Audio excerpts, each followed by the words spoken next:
Hey there, Smite fans, and welcome in to a fantastic Sunday for some Smite Pro League aggro, joined by Mifflin. As Miff, this week has been kind of bananas. I think I'm 0 for 4 on my predictions so far this week, and I've got a feeling I'm not alone in that. Much of the community probably in that exact same boat. And our first matchup today is among two teams who both got upset wins on Friday, Obey Alliance and eUnited. Yeah, you are alone on the desk in that for sure, Aggro, because, your boy kind of voted for Obey on Friday. Got that one right. It was pretty easy vote. But I think that's today crazy is... because you normally don't vote Obey, too. Like, normally you vote for whoever's against Obey, but this week you just happened to really realize that they were going to win, huh? Yeah, it was an easy read for me. I mean, voting against Obey is kind of like giving away points, as you now know. But let's talk about today. Obey up against eUnited. I think that this is going to be a really nice heat check. Obey has been performing a lot better. eUnited has just been undefeated since the advent of Baskin. I think we're going to see whether or not eUnited is able to step up and continually find that heat, or whether or not it was a one-time fluke. I mean, it's only one set, but you're right. They are undefeated. It was against some top competition. Though Sanguine's performance yesterday against PK might spoil that little surprise from eUnited just a little bit, with clearly Sanguine not firing on all cylinders. Today is a very good test to see which eUnited we are going to see moving forward. But it's because Obey has looked so much better that this is a big set for eUnited. Not only in the sense that we'll get a chance to see how consistent they can really be with this new roster, but also that Obey's been looking really good. And if they want to catch Obey Alliance, they're going to need to win here today. Miff, what have you seen from Obey that's really stood out to you in these last few weeks where they've started to look a lot better? I think it's really that they've established a style that's able to work for them and then grow out from there. Before, the only time we would ever see Obey take a map or even a singular game, let alone a set, is when they were rocking something like Erlang Shen in the jungle with Ra in mid, just setting up for these snipe combos and potentially going for objectives through that. But now we're starting to see that not only has Sino expanded his god pool a little bit, he's getting a little bit out there, moving away from the Warriors. Wolfie's expanded his as well, going back to that Raijin that we saw him get a little bit of success on back in Phase 1. But I think the big standout for me is that Inbound has grown by leaps and bounds. He earned an unfortunate nickname from the community a little bit earlier on in the phase, Intbound, but I don't think that applies anymore. He's really been performing incredibly well in the Ymir. He's expanded his god pool to include the Sobek as well. He's been performing incredibly well in lane as well as team fights. I think he's grown a lot. Everyone on Obey has, clearly. I don't think there's any doubt about that, and I think you're right to highlight Inbound. I think Sino deserves a lot more credit than the community is giving him as well. This guy is clearly the leader for this squad, and under that leadership, this team has grown considerably. And I think it's a good kind of jumping off point to go now to eUnited, because they are now in a very similar situation to where Obey was a few months ago, where they had just picked up Sino, who was going to be the leader for this team. It was going to take some time to mesh. eUnited is kind of in that same boat now, with Baskin joining in that solo lane in particular. And it really allowed Scream in particular to flourish earlier on this week. Yeah, it seems like now that Bastion's taken over the comms, it's allowing Scream to play more so to his role, which is that solo agent player, just kind of maneuvering around the map on his own, looking for these long flank plays. And honestly, had eUnited lost just earlier on this weekend, I wouldn't have faulted them. They just have two new players inside the roster. They're really having to adapt to this new play style, but they've flourished instantly, and I expect great things from them. I think a lot of what's happening there is Baskin's intangibles, the ability to shot call out of the soul lane, his ability to rotate out, and he's already standing up to some of the best in the league on a role that he hasn't played in about 2 years now. This dude's nuts. The basket effect, man, it is very, very critical for this squad. And I think that looking at how the rest of the team performs, not just what Baskin individually is doing for this team in the solo lane, but how they operate in those team fight moments, how they go for their sieges, things like that are going to be very, very critical for eUnited. As we mentioned, Scream has looked better, at least in the one set that he's had Baskin back on his team, the former teammates reunited. Let's take a listen to what Scream has to say going into this set up against Obey. All right, well, I am here with Scream, jungler for eUnited.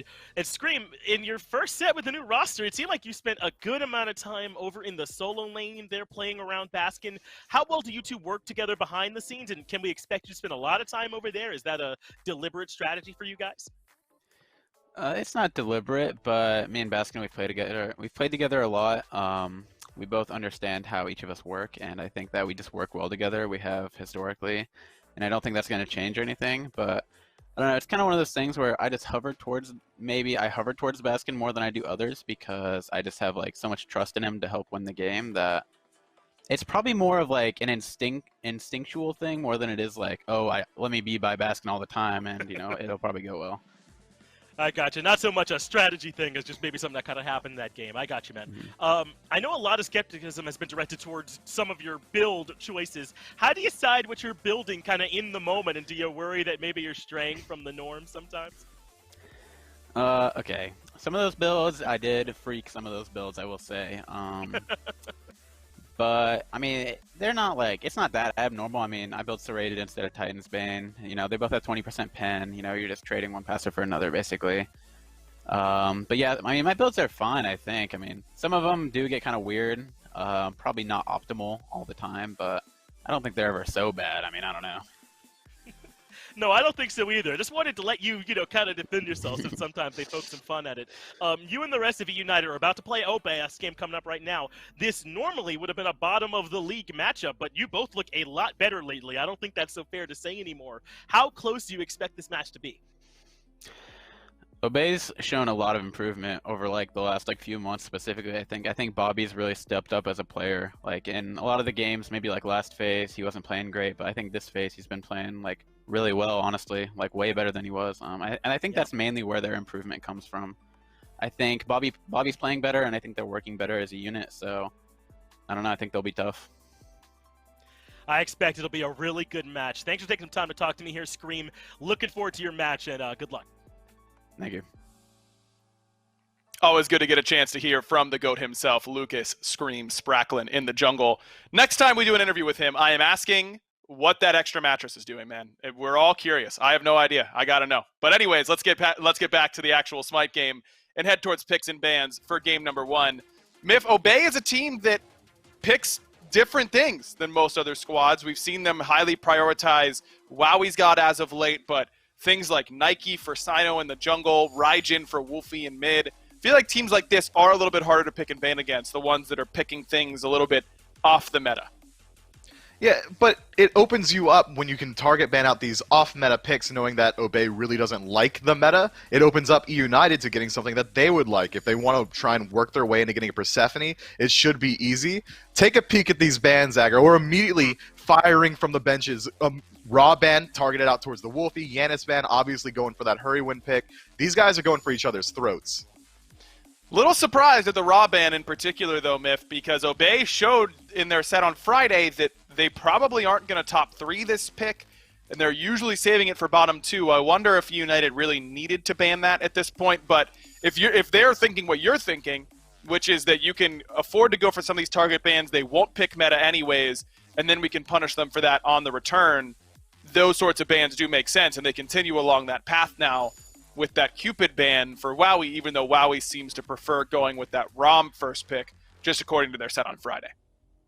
Yeah, it is interesting that they're deciding to target out that Cupid. But that's not to say that Wowie doesn't have that pick. It seems like Obey is willing to flex between ROM or Cupid depending on what the team comp desires. If they're lacking on CC, they'll usually lean towards that Cupid just to mesh out with it. But now that the bans are done, we're looking at almost everything meta is still available. Persephone is still available. Olorun's still out there. Cthulhu, Nemesis. There's so much. But you're right. Obey immediately goes towards that ROM. Just make sure that Wowie's on a comfy pick. This is exactly what they were doing on Friday, so this shouldn't be too much of a surprise. Now, the Persephone is a pick that I'm really looking forward to seeing where, or if at all, it gets prioritized. Tsukiyomi as well is available right now, and eUnited going to go directly to that Persephone, so no real surprise to see Heroine, a specialist of this character, pick it up. But I'm wondering what they pair with this. Cthulhu, Nemesis, Tsukiyomi, Olorun, and of course Wukong, a god that we were all thinking is top tier, locked in right at the same time. But Wukong has looked top tier as of late, Mifflin. That 58% win rate has been hard earned. Yeah, Wukong, with recent itemization changes, has really shifted his focus from being just the backline disruption, just a little bit of CC, into being an actual threat to the enemy backline. If you can get back there, find a stun onto the enemy mage, you're able to max out the Master's Will since the stun doesn't scale up as much anymore, meaning that you're going to have a lot more damage output. Soul Eater is going to be a huge power spike for him. The second he gets that stacked up, he's able to rotate out and be an absolute threat. But I think eUnited gets away with exactly what they wanted. They target ban out a lot of Obey's picks, and Obey still isn't even reaching towards that top of the meta, instead picking up the Thor for themselves. eUnited might slip away with a Tsukiyomi. Very well could. Obey has found an assassin that starts with T, but it is not the Tsukiyomi. They go Thor Olorun, and this Thor pick in particular is a flex for Obey. Remember, Ducky played this on Friday and was a big part of one of their victories on Friday, so I would not be surprised to see that go into the short lane here for Obey instead of the jungle for Sino. Olorun almost certainly there in the mid lane for Wolfie. As Ratatosk being hovered now by eUnited. That's the pick that Scream looked fantastic on against Sanguine, and they're going to lock it in. And it's a fantastic pick into just about everything that Obey has here. Rama is going to have a very hard time escaping. The rollout is going to be easy to chase down with a dart, followed up with a slow. All Ram can do is go up into the air and pray that no one else is setting up under him. Thor, stun out the Berserker's Barrage. Now all of a sudden that consistent DPS is going to take a hit.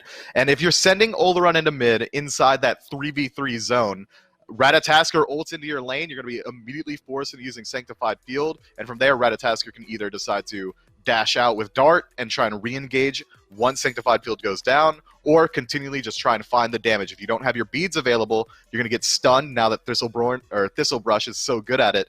It's going to be very hard for Olorun to survive. I think that this is a very smart pick for what Obey's got so far.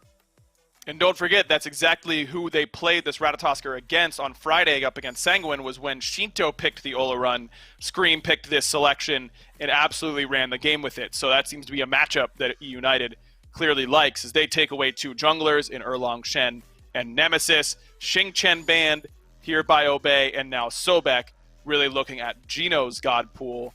But no Amaterasu bans. I mean, with Wukong and Thor locked in on each side, we assume those are both solo laners, but Obey, and now at least, has the option to go with something like Ama and just flex that Thor into support, which I think could be, or into jungle rather, which could be very, very strong. I think it might be the best option they have available to them just to fill the gaps in their team as well. They're lacking a little bit in terms of engage potential. It's really only Thor so far. Get a dazzling offensive on your team, it should fill out nicely, but Ymir also fills that gap. Inbound's had a lot of success on this god very recently, and by very recently, I mean Friday was the first time we saw it really pop off. But since then, we've seen some other teams start to pick it up. This god is getting a lot more value from the SPL as a whole, but I'm worried about how well it's going to match up into eUnited's draft. Persephone is going to have a very easy time locking down this god, or just jumping out of damage. Sun Wukong is going to be hard for this Ymir to lock down if he's able to maneuver throughout the back line, use the board to make sure he doesn't get frozen out. There's a lot going on here. I don't like Sino going back to the Arachne. It didn't work out last time. It seemed like he was really struggling in the team fight phase, but maybe he's figured something out about this god that he hasn't got to show off just yet. Well, last time I was up against Adapting's Ravin, and that seemed like a matchup that was a little bit harder for him. Maybe against the Ratatosker, this is a matchup where Sino can really abuse that Assassin 1v1. As Geno locking in Ganesh for eUnited, for those of you who haven't been watching the SCC this year, this has been a signature pick for Geno to the point where it was getting first banned against Baskin and the boys. This is probably Geno's best god, and against people like Olorun, Thor, now Arachne, it doesn't care as much about those Dharmic pillars, but you look at things like Olorun, Ymir, and Thor, I think that this Ganesh pick is fantastic for eUnited as they round out their draft of the Heimdall, one of the few assassins that Arachne can't kill for free in the majority of team fights. Personally, Miff, I'm loving what eUnited has. How about you? I love it as well. I mean, as far as counter matchups go, I think they've got it across the board. This Ganesh, as you already pointed out, is going to be very hard for Obey to deal with. Dharmic Pillars are also going to be very strong in a Ram. It's going to help out a little bit with United's ability to burn out these objectives as well. With a Heimdall, it's going to be a little bit slow going if you want to go for those early gold Furies, but with Dharmic Pillars stripping away defense and that constant tick damage, he should be able to make up for that weakness on his own. But that's not to say that Obey haven't drafted themselves something that can work. This Arachne should be able to really work out throughout the early game as long as he can outpace the Ratatasker. Thor is going to help out a lot if it is going into the soul lane, be able to rotate in the mid and make sure that this Persephone doesn't get off to a fast start. But all in all, I'm favoring eUnited. This might be the best 7th versus 8th seed Smite you'll ever see in your whole life. Can't wait to watch this set. Let's throw it down to Dolson and Gore for the action. It sure doesn't feel like a 7th versus 8th seed set, does it, Gormizer? Both teams fresh off of upsets on Friday against top 4 teams. Ladies and gentlemen in the chat, this one is going to be hard, I think, to vote on. But let us know now, and we'll get to see your replies here shortly. Doug, of course, working the camera throughout the day here for us today. Gore, you know, we're going to see what the chat has to say about this matchup in a moment, but do you lean one way or another going into this one? Fresh look at eUnited, Obey maybe starting to surge a little bit. I think just through draft alone, I think eUnited have been able to come up ahead. This Arachne, now including this week, has been picked up twice. This is the 3rd game she's been playing, and the 2 games she has been picked up, she's lost. So that already alone is making me a little shaky about Sino. Even though we've seen some good, I think Inbound on this Ymir and I think Ducky on this Thor are going to be amazing to watch. It's everything else that comes in the middle of it that might be just iffy for Obey. And honestly, this game withstanding, as long as eUnited win this, I think banning out the Ra, banning out the Cupid, making Wolfie and Wowie go to some less comfortable picks is going to force things. Even here on the ROM, I mean, Wowie, Obey have been first picking that Cupid as much as they can. So I'm just curious as to how they're going to look. Oh man, look at this. Level 2 ticked over by Obey, and that's going to force the early shell out of Geno. Came at the perfect time there. Maybe just one auto attack on the other side of the shell would have been needed. But early pressure in that lane for Obey, something I suppose to be expected though, Gore, when you've reached level 2 early on as a Ymir and a Ram. It's 35 to 65 though, Gore. Obey over to eUnited, so it seems like the chat agrees with you.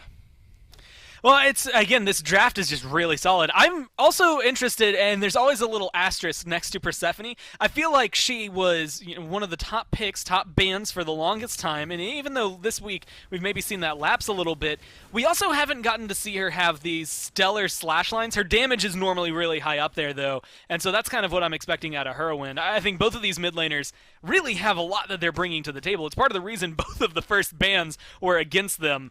And so if Heroine can just make sure that he stays stable on this Persephone, they'll be fine. Oh, Baskin just wide on the long-range damage there. This is something I think, though, Gore, you look at this solo lane matchup, sort of Sun Wukong almost versus anybody. I think this is sort of what we expect to see, the ability to stun, follow up big damage, and then when Ducky tries to disengage, you still have some extra range to drop some damage on a disengaging target. So maybe not surprising that the ebb and flow of this lane early has Baskin ahead a little bit in the health department. And it's something to think about. Baskin, he's been playing a lot of mid this year. I think that's where a lot of people will have seen him. But before that, we've seen him play solo lane a lot. And so I'm not surprised to see him come through and so far, at least, be really solid over here. The Wukong is definitely a flavor that, when I think back to when I used to sit down and watch SPL as a fan, I remember Bologna being one that Baskin would love to lock in. But times have changed, Dave. So I have to let her go at some point. I feel like 2020, I guess, is finally going to be the year. I think this is going to be a good lane for him. Unfortunately, Thor is not going to have as much to say about it, I think, during the lane phase, but that's just going to be the Assassin-Warrior matchup. The team fights, you're definitely going to be feeling an impact from Ducky because of his ult. Just strictly from that ult, you know he's going to be impactful, let alone the stun, the damage, all of the setup he's going to bring. And he's also in a great position to build a little more hybrid than your typical jungler, so he can still get a lot of good damage out there, but still be that secondary tank, kind of cut right down the middle if he wants. And I'm excited to see what that translates into for the late game. And Ducky's also gone teleport as well. So early on, of course, getting back to lane, farming up a little bit more important there. But into the late game, Baskin doesn't opt for teleport second item. I imagine you wouldn't at this point, sort of diminishing returns maybe on that active. Has Blink early here, so you're looking for maybe quicker, more consistent engages. But as far as late game rotations, Ducky, even without the ultimate, might have that on his side a little bit extra as well. Something we don't often see, though, Gore, small trades happening in the long lane as we talk about it, Sino wrapping around the back won't see the opening there, is, sometimes, I think I'm used to seeing a Thor or a Ratatosker doing exactly this, a dunk down, and then a immediate trade out by Ducky to go up to the sky and then disengage beneath the tower. These team fights, I think, are going to get a little bit chaotic. It seems like Scream and Ducky are going to be wanting to do the exact same thing, but to the enemy team. Yeah. These backliners on either side are going to be very uncomfortable. Well, and that's where that teleport you had highlighted, I think, is going to factor into some really interesting late-game fights. I mean, a fight breaks out around the Gold Fury, let's say in 12 minutes, just hypothetically, and all of a sudden there's a Thor that's teleported in and is in the sky above you, right? Or maybe he doesn't want to use that teleport. It's going to be an ult from mid lane, right? I think the rotations that Ducky is going to be able to bring, it's going to keep on pace with Scream, although Scream's definitely going to be in more consistent fights, especially early on, because that's jungle versus solo in terms of that conversation. And that's where Sino is maybe going to suffer a little bit. This Arachne, I think, in theory, everything about her is amazing, right? Her damage is really good. She's got decent CC. She's got good chase down potential, a good engage or disengage, depending on how you want to use her ult. But it just doesn't translate to the same chase down that you'll see out of Ratatosker. She's a little more all-in, I think, without as much escapability, or I guess survivability throughout all of that. And that's coming with the fact that she has lifesteal and healing that she can always pick up or build into. It's just that idea that Ratatosker can dash in or leap in with his ult and then assess, is this going well for me? I can still disengage before I come crashing down, or I can crash down and then dash on out of there and stun you at the same time. Arachne, very reliant on her autos. Collapse in the mid lane, ult just wide from Hurrywind, and that's going to be the disengage from Obey, but beads used by Wolfie just to be sure that he's able to walk out of that one. That was a trap that eUnited were clearly setting, a couple stacked on the left, and then Hurrywind over on the right-hand side looking for the ranged engage there, but Wolfie and Sino are going to walk out of it, though. Both ultimates used by Sino and Wolfie as well. So the Sanctified Field being down, maybe an opening here in the future for United. And when we talk about Oleron in the long lane, it's, you look at two things. Are beads down? Is ult down? If both of those are yes, then you're ganking the lane. Now that he's in mid, it's easier for Scream to get there. And so I think Wolfie, the next few minutes might be rough for him, depending on where this Ratatosker wants to put his pressure. I think it also is if they have to reply. You can see Sino immediately leaves that lane, is kind of forcing eUnited to play response and to the call that Obey are throwing out there. So that's really Scream going up. The ultimate here, inbound maybe being dunked on the wall, goes up, that slows down Gino here, no stun just yet, instead inbound has found it. There's the swirl, and inbound trying to walk himself away. Gino, Dharmic Pillars, locks down the back line. It's 2 for eUnited to start off this game. An ultimate as well from Snoopy on the back end. That might just get rid of Wolfie, and Snoopy's got a double. And people were wondering why they were switching Snoopy back to ADC. It's because this man does exactly that. And he's been doing it for years in this role before he had to pick up support for this phase earlier on for United. That is exactly what you want to see out of it. I mean, a good engage coming in from Scream, good knock-up. But, Dave, I can't not highlight how great those Dharmic Pillars were placed. If you're trying to retreat, you're inbound, you're wowie, you can't get out of there. Sino was lucky that he was able to escape it. Otherwise, they might be looking at themselves another kill. Damage, slow, prot shred, all of that coming down from Gino to help with the first 2 kills. And then, unfortunately for Wolfie, he was just in the wrong spot to be in. There's no way to escape it. eUnited collapse in wonderfully there. And they not only pick up first blood in the blink of an eye, 3 kills in the blink of an eye, but now they've almost gotten to a 2,000 gold lead, which if they can just keep this up, they'll be more than comfortable with coasting into a 15-minute fight.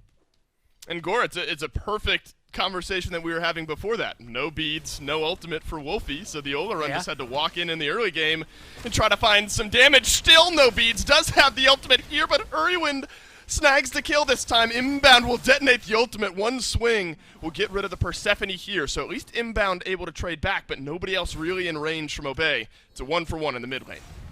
And I don't mind that just because Hurrywind at the end of the day is still going to get some of that farm, still have interaction. But this trade, these snipes, the last one, if it connects, might be enough, but it's not. Those are the trades you need to go your way. Oh, Scream is going to try to disengage here with his ultimate. I think just that one branch, and he has it. But the stun on the Sino, the Arachne, just kind of hanging out there, Gore. There wasn't much to be done, and Scream showing the power of Ratatosker early on.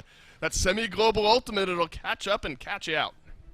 I mean, it's just clean. I don't even know how else to describe it. Exactly what I would have wanted out of these two. 5-1 already, 9 minutes in. I just got some crazy deja vu. I believe the last time we saw these teams go at it, it was very similar at the very beginning. We'll have to see whether or not they're going to be able to keep it up, because I think me and you even cast it the last time. Either that or I had some crazy premonition in a dream coming into this. eUnited...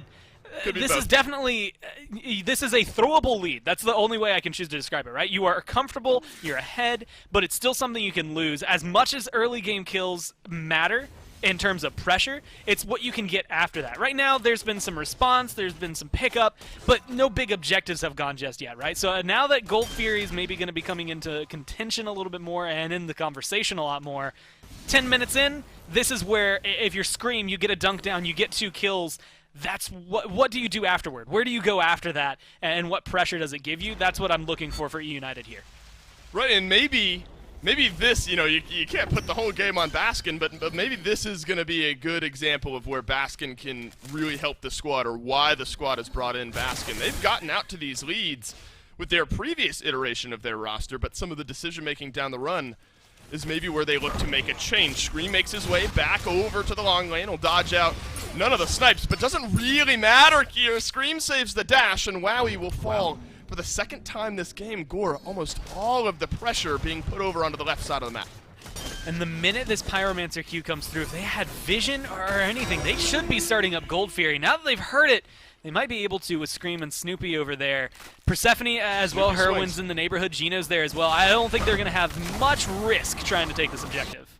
Well, Ducky has to fully walk beneath his tier 2 tower. It is eUnited who ends up getting that Gold Fury. So big trades there. I mean, you'll take a kill and a Gold Fury traded out for the Pyromancer for sure, though Obey Alliance, I think, smart, realizing all of that pressure on the left-hand side, are going to move over, take the Pyromancer there for themselves. Ducky, despite being under pretty consistent pressure here from Baskin, has maintained level equity with his solo lane counterpart. The widest lead here, Gore, is in the mid lane with this man, Sino, though Ducky is going to try to mitigate some of that difference. There's an Anvil of Dawn for you, and Obey Alliance are able to pull back 1. And that's just, again, if you fight in this right side jungle, Ducky doesn't have to teleport for it. He just has to take a couple of steps. And that semi-global ult is going to find its way into the...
Check this.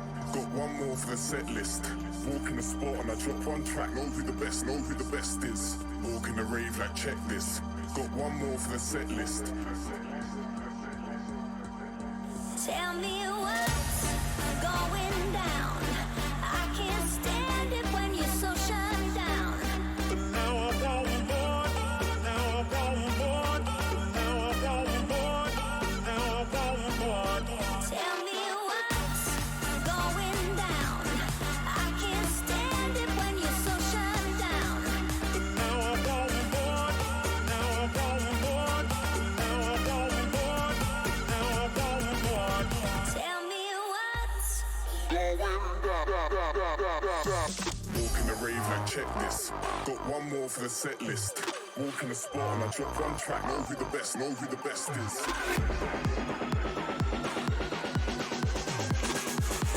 Tell me what's going.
I appreciate the patience, everybody. Right back into game we go, and it's still pretty similar on the game state here, Gormizer. eUnited have built themselves a pretty decent lead early on here in this one. Of course, Scream, the conversation I think we were having just prior to the small break we had there, the Ratatosker early on, has made waves for this eUnited squad.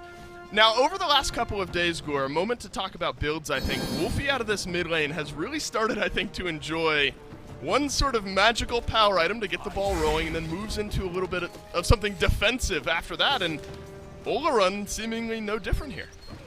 Yeah, I like the fact that he's gotten the Pythax piece for a little bit of sustain, as well as the boots to make sure he has some lifesteal, but like you said, he's going for a hide that's going to give him a little bit of protection, which he needs.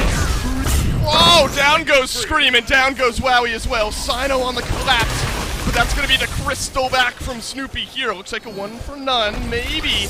If United is able to disengage, and Wolfie late on the rotation won't result in anything more. One more time, this Ratatosker flips the script, and Obey Alliance lose another. And they're putting all the pressure on what arguably is the one that, outside of Ducky, is maybe going to be the most impactful for a lot of the late game. I mean, Wolfie hasn't been able to do too much. Once you force the beads, you know, the Age is still down, but about to come back up. And then the ult's gone. And we even saw it with the ult, just the ult, no beads. You only slow down your death. You don't really stop it. And so there's a lot of moments, I think, that Wolfie, even late game, maybe is going to be able to do a lot. But with the Spirit Robe, you know, he's going to have some of that protection online, a little bit more CCR specifically to help withstand the stuns, the lockdown that we're getting out of eUnited. So I actually really like this pickup in terms of survivability for him. I just don't know that it's going to be the, well, let's say end-all be-all in terms of protection. Right. I still think there's a good chance for him getting caught out. This is just going to help mitigate some portions of it. Unfortunately, right now, the person who needs it the most really is Wowie. He's the one who keeps getting collapsed on. It seems like eUnited really don't want this duo lane to step up and get anywhere. Yeah, this ROM is just being held behind constantly by all of this eUnited pressure. Scream may be sensing he could collapse in onto something. It's just going to trigger that ultimate, drop right back down behind. Though, love the use of the ultimate here by Scream. There was a ward deep back in there, so maybe the vision on the Ratatosker kind of drives the story there. Scream, a lot of extra gold in his pocket early on here, Gormizer, and if we're continuing to look at builds, Jotun's certainly not all that interesting on Ratatosker out of the jungle. Definitely some value there, but immediately into the Contagion. What's your take on that? Yeah, that's interesting, I think, to say the least. Of all the people I expected to see Contagion on, I wasn't thinking Ratatoskr would be the person to pick it up. And honestly, this wasn't the game where it was maybe ringing true. But when you look towards what you're going to be getting out of it, specifically the anti-heal, but also physical protection, they've got some really hard-hitting physical gods on the side of Obey. But Arachne has, again, built-in lifesteal, might be able to itemize into it. You've already got lifesteal on the Pythags piece built up there for Wolfie. You know Wowie's going to have some lifesteal online. Yep. So while it might be almost a direct target at Cyno in a lot of those fights, it's going to be able to help out in that one-on-one. It's also going to help him collapse in on Wowie. It's going to stop some healing there from Wolfie. So it's coming in at a surprising amount of help. Again, maybe not what I would have called and expected from it, but it's not something that I'm upset about either. I actually really like Scream picking this up here. Yeah, I don't necessarily hate it either. I mean, to your point there, what he wants to do is jump in on Wolfie, Cyno, Wowie potentially, and they're all going to be doing some healing, so maybe why not in that case. We saw this earlier. Obey go over for the Pyromancer, and last time it was immediately answered back by an eUnited Fury. Scream, I think, just granting himself a little bit of vision over there. So same play, Gore, as we saw a few moments ago. This is now the second time this game Obey Alliance have been okay with just taking the Pyro and letting eUnited grab the Fury. And I'll be honest, I think with a Gold Fury, you can be okay with it, right? Eventually you'll catch up, or something like that, right? Like you can theoretically get rid of that lead that is picked up from a Gold Fury, much like getting a tower, maybe two, if you're able to find that pressure as they get the first tower of the game. Oni Fury translates into much more than just the gold that you're going to be able to get from killing it or experience that you get from killing it. It's the pressure you get across the map that does make me a little more worried for Obey. They haven't necessarily had the best pressure in every lane. They do win, technically, in solo, but you're losing in mid in terms of tower health, you're losing in left in terms of tower health, and in kills, I guess, in both respects as well. And so these Oni waves, maybe going to be giving a little more pressure, specifically for Scream to jump in, cause some trouble for Wolfie. If you're looking to try and burn down some relics, especially before something like a Fire Giant fight, then you're definitely going to be able to do so here and try to get rid of the beads, maybe the Aegis, and the ult from Wolfie if you can collapse in on it. Well, Gore, you talk about actives and the relics. No surprise maybe that eUnited are going triple shell here, all three of them upgraded. I suppose exactly what Cyno, Wolfie, and Wowie are all trying to do is auto-attack you down. So 3 out of 5 definitely maybe warrants 3 shells being picked up now by eUnited. It's a stun down onto Inbound. Might be a follow-up ult from Scream. Won't matter because Inbound has rooted himself as well. It's a decent wall to separate out this fight a little bit, but Scream will end up collapsing and getting the kill nonetheless. The answer back, though, Gore, is a group up on the Tier 1 tower in mid. Yeah, 2 FG. eUnited, they pulled the FG. I love this call. I mean, you have vision on them. You know where they are. They're just now leaving the tower, but you should be able to burn this. I don't know. Ducky's teleported in.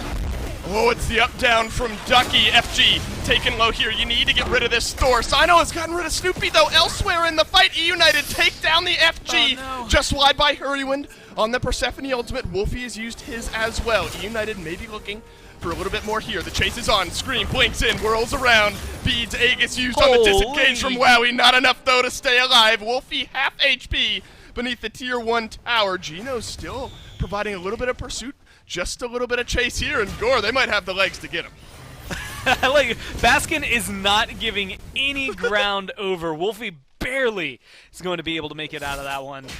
But I don't know, Dave. It still feels very risky there for eUnited. I guess at the end of the day, they still have the Fire Giant buff, but they lose that Tier 2, and unless they can pick up a few towers here with what they have remaining, I don't know if it's going to feel entirely worthwhile for them. They do have minion waves and some pressure, though. And honestly, I think actually the thing that's making me feel most iffy now is Inbound and his positioning. I think trying to stay a little too aggressive, maybe not the biggest amount of kill potential there for eUnited, but he is still playing distraction factor. Cyno might get caught out here, but he just got another Tier 2. He's evening this gold lead easily. That's right, Cyno's just going to farm up here, and Hurrywind will snag the kill. So down goes the Arachne.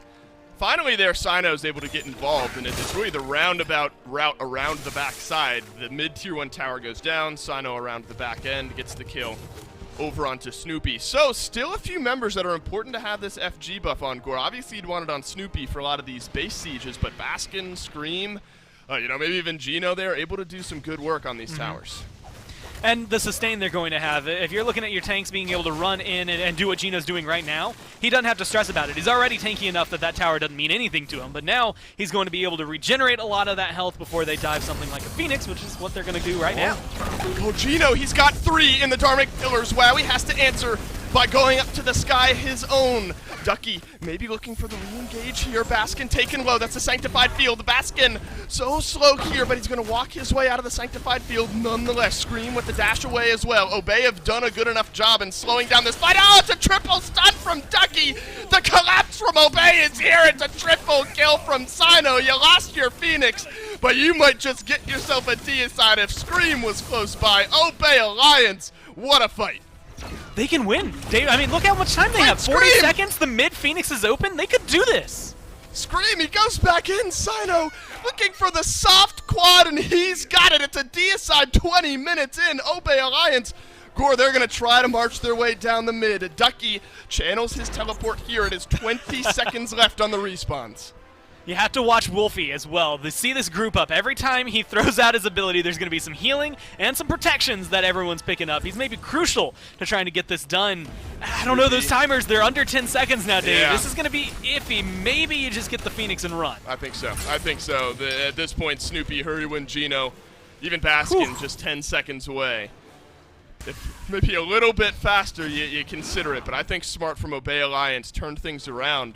So really, now that right side Phoenix has gone down, Gore, I mean, that is nothing but a net win, I think, for Obey Alliance. Because originally, eUnited had at least gotten the mid Phoenix, and then you lose a couple of members. But now that Obey Alliance wins a massive team fight and then also gets a Phoenix of their own, big swing here in this game, and the gold is right back to even. I mean, that's more than what you need for Obey to make things a little bit more equal. Now, when you're looking at it, maybe able to pick up a Fury or at least contend a Fury.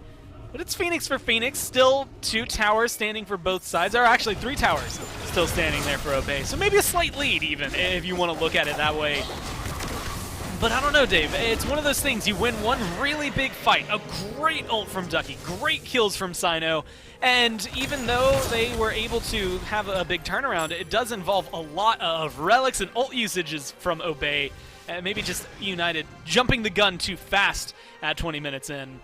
Still, I think eUnited, as of right now, have control of the pace still. They're not too worried about Obey, who are still kind of playing defense right now, and their positioning is defensive. They're just trying to make sure that these waves don't get too close to the base.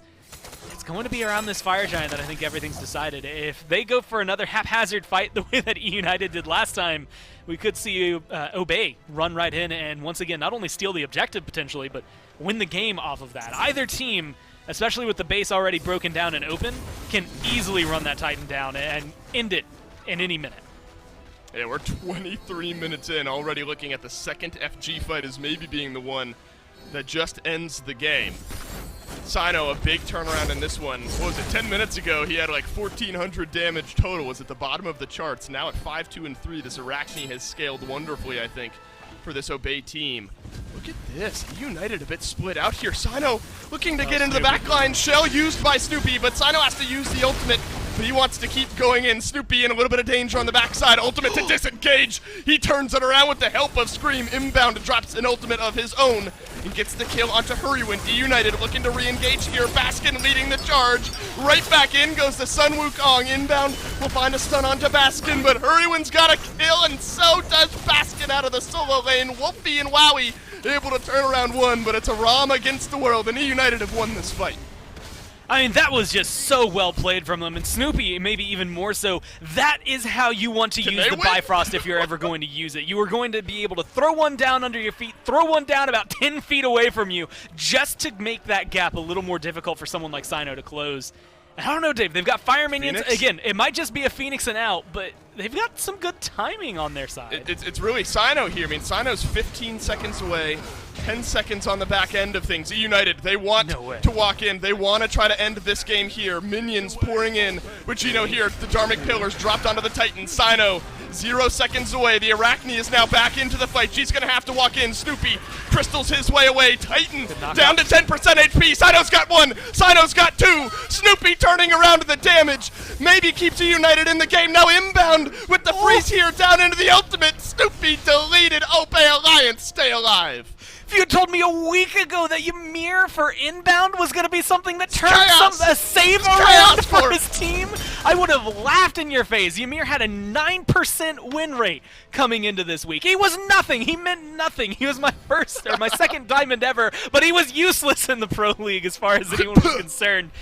And now he's making game-saving plays. I mean, look at that Titan, Dave. That Titan is a blink from dead. Honestly, if they had Fire Giant, if Scream was up with an FG buff, I would be calling for him to ult in and just backdoor it. But I think they have to play it patient here. I think United, as much as they would love to be able to just run it down, are going to have to be careful. I mean, look at Obey. They're actually looking to be taking the FG right now.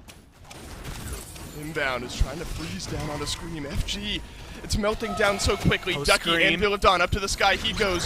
Scream into the Sanctified Field. Will not get the steal, and Wolfie gets the kill nonetheless. But that is all Obey Alliance want now. We've seen teams now twice maybe bite off a little bit too much. But it's just going to be the FG and regroup now for this Obey squad. And I think that's smart, Gore. That Titan dangerously low for the next few minutes. One throne team fight, Fire Giant or not, then eUnited just have the game. I'll be honest, it doesn't even have to be one thrown team fight. You need ward coverage, and you could see where they were pinging it. You need it in the jungle, you need it in the lane, you need it on your Phoenixes, you need vision everywhere you can get it. Because if eUnited decide to, they can just come on in. I actually love that. The Bifrost Crystal that is hanging out in there. I don't know that Snoopy can do it on his own.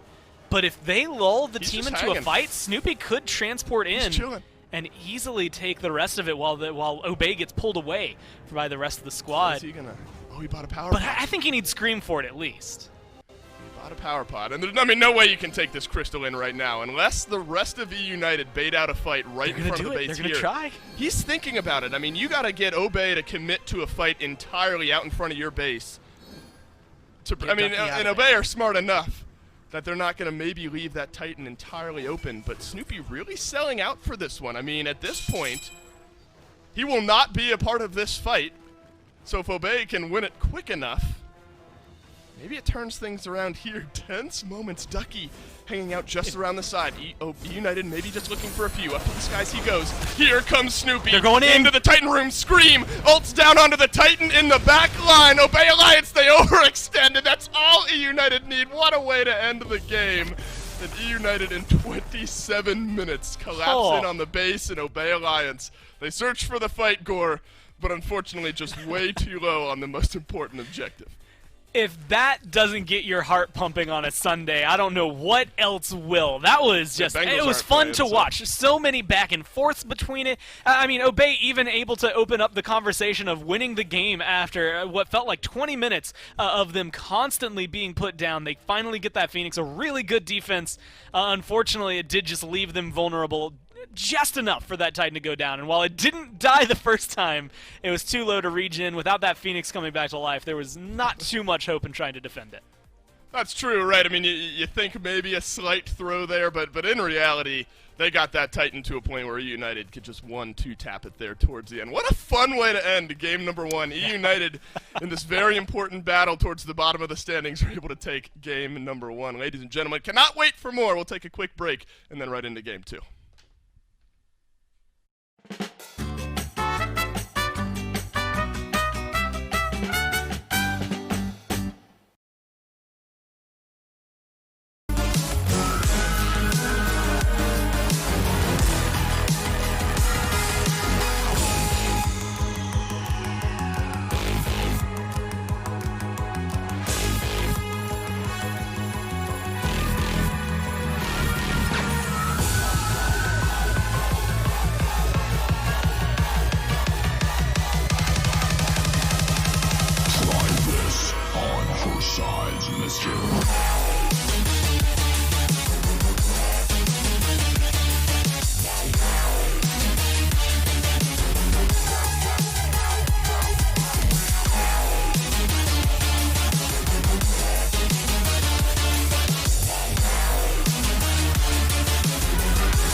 If you look up barn burner in the dictionary, you'd find game 1 between eUnited and Obey. Back and forth, tons of action happening all across the map, but it ends with an eUnited victory. Mifflin, what was the big difference maker that got him there? Well, it's a couple of team fights in the late game, but throughout the early, it really was Scream driving the bus. This Ratatasker was an absolute menace on the map. He goes in a mid, he finds kills. He camps out the solo lane to make sure that Ducky can't get pressure, and then he goes over to duo lane and does the exact same thing. Scream was absolutely everywhere. I can only count one misplay by the Ratatasker on my hands, and it was around that Fire Giant towards the end, attempting to steal. This guy is looking really good, despite maybe a little bit of a questionable build. Listen, that's the Scream classic right there. As Hurry, you watch him kind of jump the wrong way. I was wondering how he got into that position. We find out pretty quickly, but you're right. Scream on this Rat was fantastic.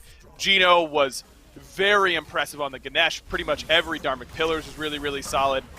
This is what eUnited, I think, is designed to do from here on out. Baskin was fantastic in the team fights.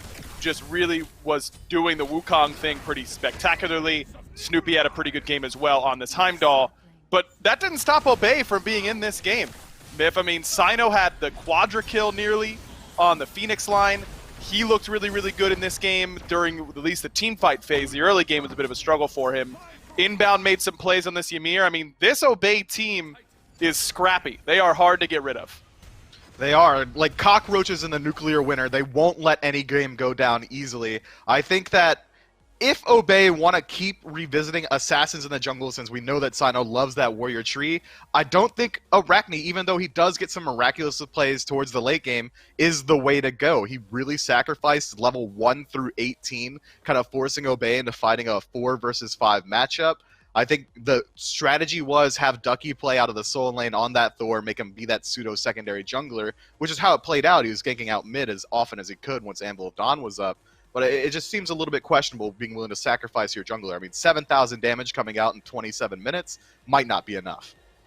I mean, both Scream and Hurry doubled their opponents in player damage. That's a pretty good way to win the game, to have your mid and jungle be performing at that level. Clearly, Obey need to get working on the Arachne Olo run picks, it seems like, so far. But when they've gone to other things, they've looked pretty good. So as we get ready for picks and bans here in game number 2, that's the number one thing that I'd be looking to change is what can we get for Sino that's a little bit different? What can we get for Wolfie that's a little bit different? Because if those two are putting out Scream and Hurry type damage numbers, I think Obey are probably winning game number 1. Absolutely, and keep in mind, Scream's doing that much damage after being the first one to die in almost every single team fight. I don't think you can let Persephone through because she's the only god who's going to get you immense value post-mortem. I think eUnited kind of won out not only in the draft phase, but towards the late game team fights as well. If Obey wants to, we saw in game 1 that they were willing to target ban out a lot of things. Maybe allow the Yanis to come through, ban out some of that meta picks. We've seen now that Hurrywind isn't a one-trick wonder.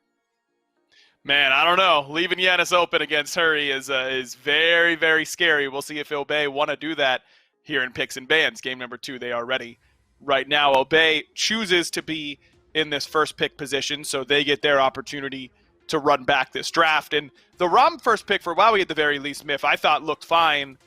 Maybe you could argue that you would expect Wowie to be able to do what he was able to do on the ROM on multiple different Hunter picks, but I have no problem with them continuing to run that pick back for Wowie. It's one of the best hunters in the game, one of the 2 best hunters in the game, so making sure that he's comfortable and still playing to the meta is absolutely fine.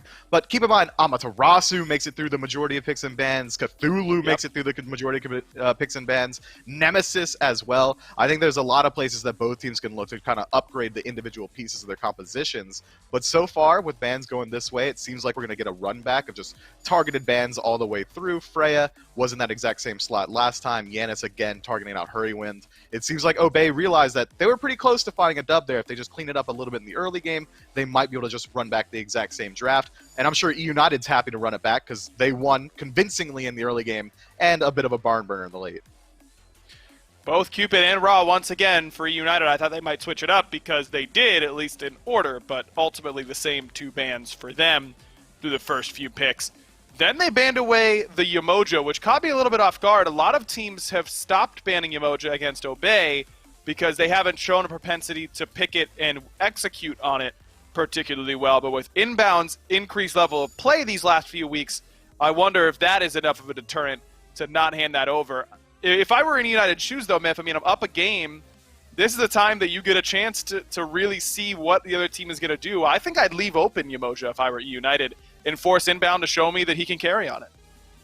If I were any other team in the league, and I mean literally any other team in the league besides United, I'd be 100% on board with that strategy.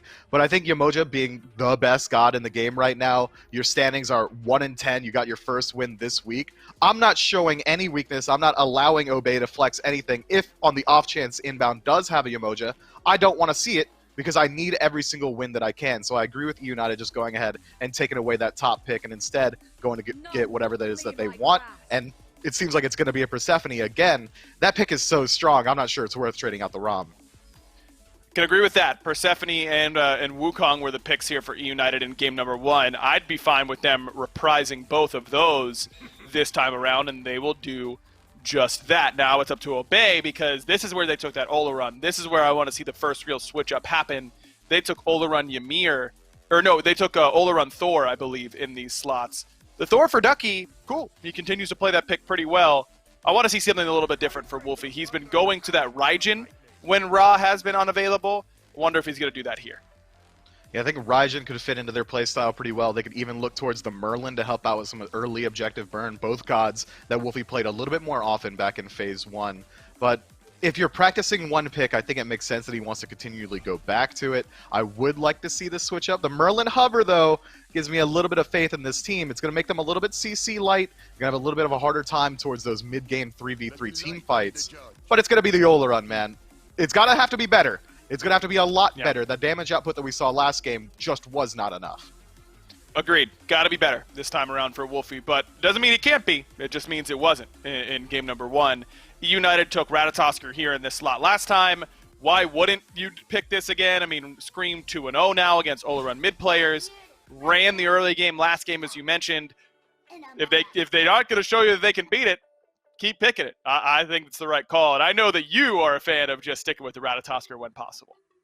Oh, absolutely. Ratatasker controls the jungle. Any god that has a global ultimate is going to be so good for repositioning, especially into a largely immobile mage in mid. Olarun had a very hard time dealing with Ratatasker's ganks last game. I mean, with P's and B's going how they are, we could just run back the exact same dash segment, but it seems like we're going to see the first shift here. United going to target out that Ymir. Inbound had a pretty good game on it. He's going to have burst. It's going to take a lot longer. Now you're looking at more sustained auto attack damage. So now Erlang Shen is going to have a much harder time diving the backline alone without any follow-up from a range. I think it's going to help them out a lot, United, once the team fight phase starts up. That said, we don't know whether or not we're going to see Sino actually reprise that Arachne pick. He absolutely could. He seems to really be favoring it in the past. And again, it's got some pretty decent matchups into United's draft. You can blink in, try and poke out the Persephone, or even put her down in the dirt, and then use your ultimate to escape. eUnited running back the exact same draft all the way across the board. Gino looked good on Ganesh. I wouldn't stop him now. Exactly, yeah. Why wouldn't you just take this Ganesh once again? It's the exact same picks that you played it against last game, so run it back there for Gino, which I think is the right call for sure. Without Ymir available, Obey wants some early pressure. Miff, you seem stoked about a potential Sylvanas pick. You think Sylvanas is worth picking right now? Look, Sylvanas has strengths in his own right. He's able to get pressure in lane. You can give him the purple buff, and it's going to expand his attack speed. He's got good counter engage. But Sylvanas into Persephone, Sun Wukong, Ganesha, Ratatasker, that's a ton of lockdown into a god that is already highly volatile in the early game. If inbound is ever walking in aggressive, if they ever catch him misstepping even 5 steps out of line, Ratatasker is stunned, Dharmic Pillars. You're dead to that, but if you need it, Persephone, ult, Grasping Death, Sun Wukong turns into a cat. This Sylvanas is going to have a very hard time in the early game. I think he's going to play incredibly safe until they do get to that late game team fight phase. Sino is going to go back to that Arachne. He's going to have a decent matchup in the 1v1. She's the only god in the game that wins every single 1v1 matchup, but struggling so much in the early game in game 1, it's surprising me that he's willing to go back to it here. Yeah, it's a tough one, and now you're kind of... You can't afford to have the bad early game that you did last time. Ymir, at least come late game, still has a lot of hard CC, still has that wall. Sylvanas has the knockup that's really easy to pre-beads or use CC immunity for, Your healing gets less value as the game goes on. You're not going to be dealing nearly as much damage. I feel like Sylvanas is just kind of Ymir cranked more towards the early game than even Ymir is. So now I don't know that Obey can afford to have as rough of an early game as they did last time, and 4 out of eUnited's 5 picks are exactly the same. And Obey didn't really change anything to increase their early game potential. All the run out of mid is still going to be that late game time bomb, meaning that in the early game, he's just a ticking clock. Nothing's really going to be happening out of mid. I'm worried for Obey. They're going to have to change some things up. It's all on Bobby. Let's see how Bobby does piloting the tree here in game number 2. That's right, 4 out of 5 of eUnited's picks are the exact same, and it was a self-pivot. Heimdall was still available.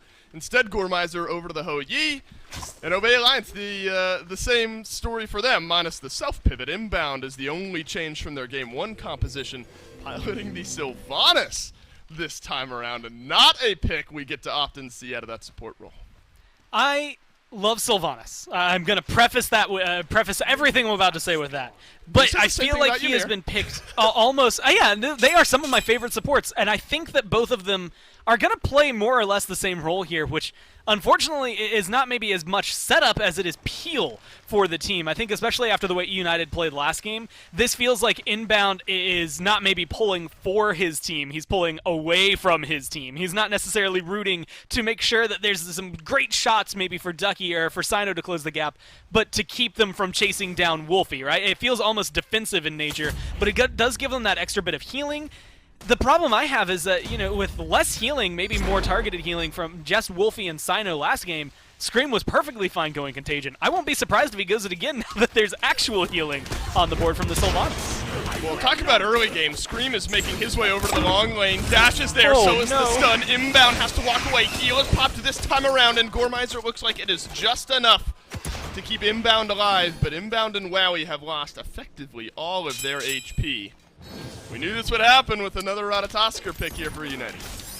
I am not surprised either to see it happen much faster. I mean, Scream's already comfortable because of what has happened in the last game, so I'm not too surprised to see him maybe want to get more pressure, especially if it means making sure that Sino doesn't have that great of a game. If you can shut down Inbound early, you can shut down Wowie early, then you start to transition into a beautiful mid-game where your ults start to be able to isolate Wolfie even more, and we already saw what happened last game. Beads, once they're gone, as well as the Sanctified Fields, it just makes Wolfie a sitting duck and so easy to gank.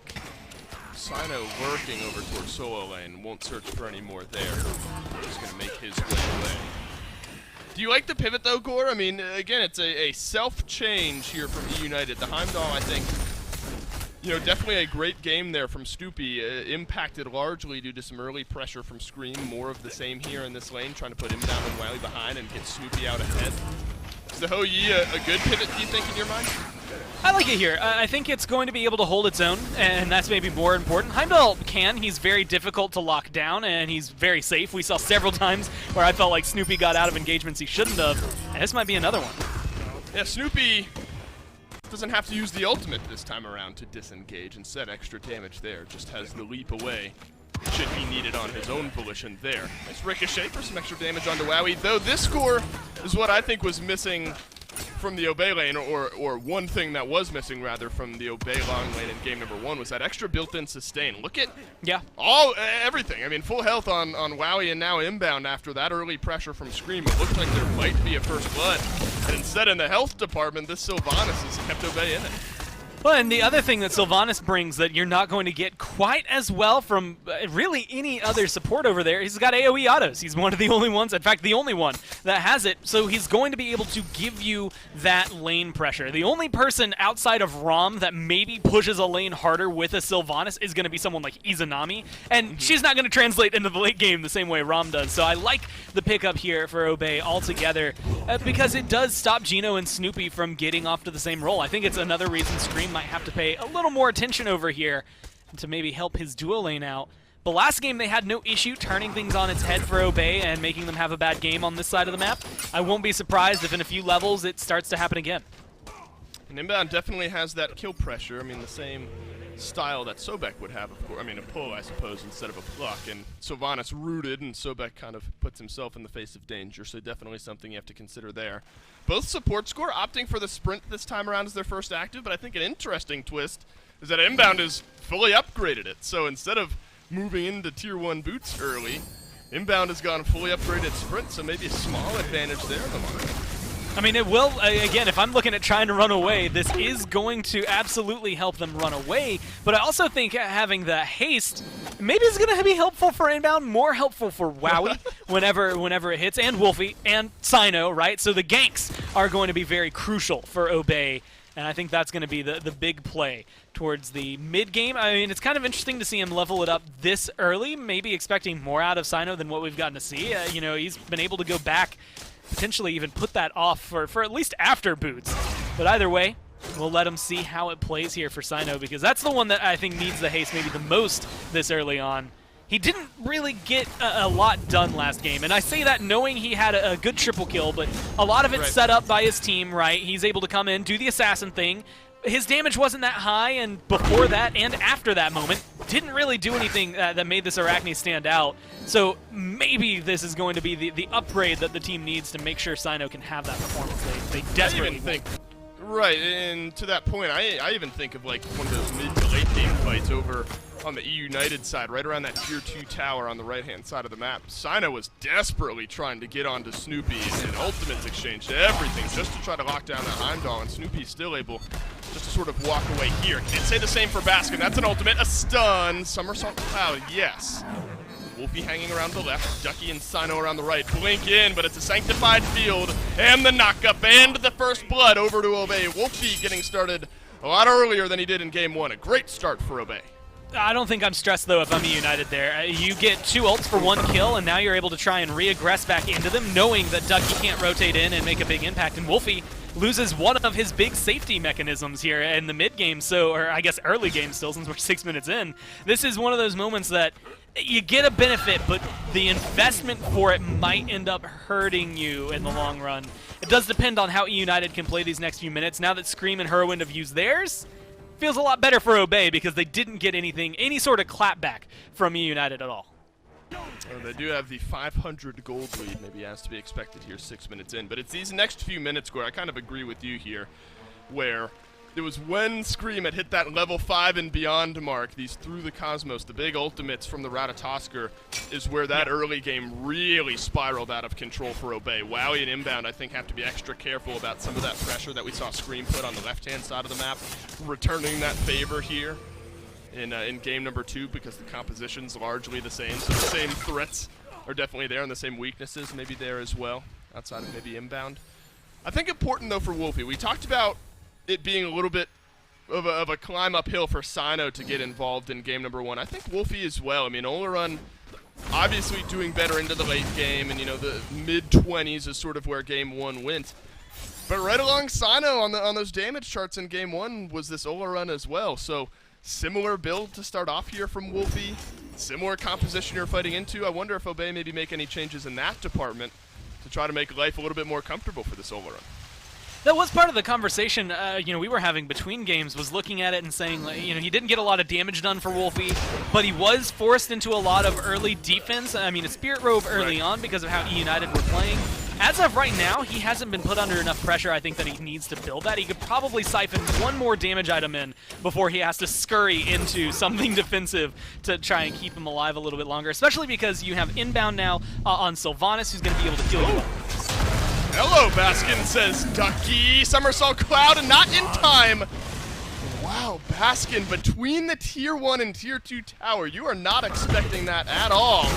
Maybe you need to. You've got an Anvil of Dawn on the right-hand side of the map, but I like this call from eUnited. Immediately rotate to the Gold Fury. That's classic. I mean, that's just classic Smite right there, right? Hey, there's 2 people over here in solo. They killed me on cooldown. Do something about it. Get the Gold Fury and make sure your team still stays up a little bit, but this is a vastly different early game for Obey than what we got to see last time. I mean, last time, they are constantly underhanded. They're not able to get anywhere that they want to. Every time they take a step forward, it feels like it's almost detrimental to them. Here, they're looking for good lockdown. Wolfie is walking himself in Sanctified Field, but Ducky's already gotten a kill onto Gino on the backline of the fight. That's all United are going to look for here. They realize there is no winning to be done. Wolfie is able to help turn around some kills. So already some fighting on the mid and right-hand side of the map. Really the opposite, Gore, from game one. eUnited having the pressure put on them in the opposite direction from where they were putting pressure first time around. And in my eyes, it's all Ducky. I mean, he's part of all 3 kills. He's got 2 of them. He's the reason they're driving this force forward. Oh, it's a double stun from Scream, but an immediate stun answered back by Ducky. Now 3-0-1 on this Thor. Baskin is in his ultimate here. Rewind rotating in behind as well. Will be a little bit slower on the rotation. Just going to push in some extra minion waves here. Not sure United want to go any further, but Baskin just eats that one and nearly dies for it at the envelope. Don is back up as well. You got to be kidding me. He's going to slow down, collapse in on the escape route. The double tap no good, but Ducky, he doesn't need it. He's got the spinner on the back end. 4-0-1 for this Thor. Almost 10 minutes in. This game, literally, ignore everybody else on Obey. If they were playing this without Ducky doing what he's doing, there would be 0 kills on the board. It is all piloted by Ducky. And I think it's easy to say that because he's 4-0-1, but even the kill that he didn't get, a lot of it is set up from his ult. And I think Wolfie did help earn that one, right? He dropped his beads and his sanctified fields in order to find the kill that he was able to grab. But so many of these Anvil of Dawns have been landing. They've been locking down Baskin most of all. I mean, he's at 0-3-0 right now. And that's actually where I think, yes, you're doing great for Obey. I don't want to strip anything away from them. They have a 2,000 gold lead. This is a solid early game and exactly what you need if you're someone like Sino, who got off to a very, very rough game in game 1. But all of your kills are on Baskin. And Sun Wukong is going to hit level 20 and get items online, whether you kill him 1 time, whether you kill him 5 times. I don't know that they're investing in the right target, even though I think Baskin is a great guy to kill off because he's been so good historically as a player, and what we've seen in the league in solo lane, especially from this Wukong. I even said it between games. It was one of the few times I've seen a Wukong and noticed his impact in the middle of a team fight. So I think Baskin's definitely a good factor for that, but I don't know if it's worth all of this investment. Oh, Sino's going to use his ultimate to escape. The ultimate there from Scream. Hurrywind used his as well. Baskin, Somersault Cloud. That'll be in time this time. Gino has to cancel the silence. Some good damage being turned back around onto the Arachne. Not sure Obey realized exactly where Scream was. Could have been a collapse potential there. But 3 for 2 in the ultimate department. I guess strictly numbers-wise, eUnited come out a little bit behind of that. You're going to watch Obey, I think, controlling everything they need to. And I'm looking, sometimes at those diamonds on the side, like you said, the ults and the trades that are coming out there. But I'm also looking at the level increase that you've got. Ducky is about 3 levels up. It's 2.5, maybe, Baskin pulling back some. But you also have almost a 2-level lead there in mid. Wolfie should be taking over to 14 here soon. And then almost a 2-level lead there in jungle as well. The experience being so far in your favor for Obey is what they need to hold on to with dear life at this point, right? If things start to slip up, then you might see them fall away, but it's the same position that we saw eUnited in last time. It's a throwable lead is the way I like to describe it, just because of the fact that you can easily lose this. It does not mean that you are infallible for the rest of the game. But you're so ahead right now that you can start to make a little more risky decisions and weigh them in your favor. Sino deciding to jump in on somebody isn't going to be a standard 1v1. He's got levels up. He's got items up. He's going to be able to take a fight a little more consistently and in his favor. And maybe not against someone like Baskin, even if you have the level there. But I think that he's going to not be factoring himself out anymore, the way that I was in Game 1, where Sino didn't make a huge difference for them. I mean, not that it's surprising, Gore, but look at the damage charts. It's literally Ducky, a little bit of Baskin, and then everybody else down there is 2,000 or less. This Thor is making his impact felt and might be able to do so again here. It's an Anvil of Dawn, Somersault Cloud, well timed by Baskin. But a nice stun over the wall from Ducky. That might be enough here, but it's the blink right out of combat goes Baskin and away. But it is the immediate answer yet again by eUnited to move over towards this Primal Fury. This is where you have to be careful if you're Obey. You're going to commit all of your resources over to the right-hand side of the map. eUnited are smart enough to take away this Fury. Though, Gord, it's an exposed Phoenix nearly 14 minutes in against eUnited on the right-hand side, so it's not as if Obey come up empty-handed.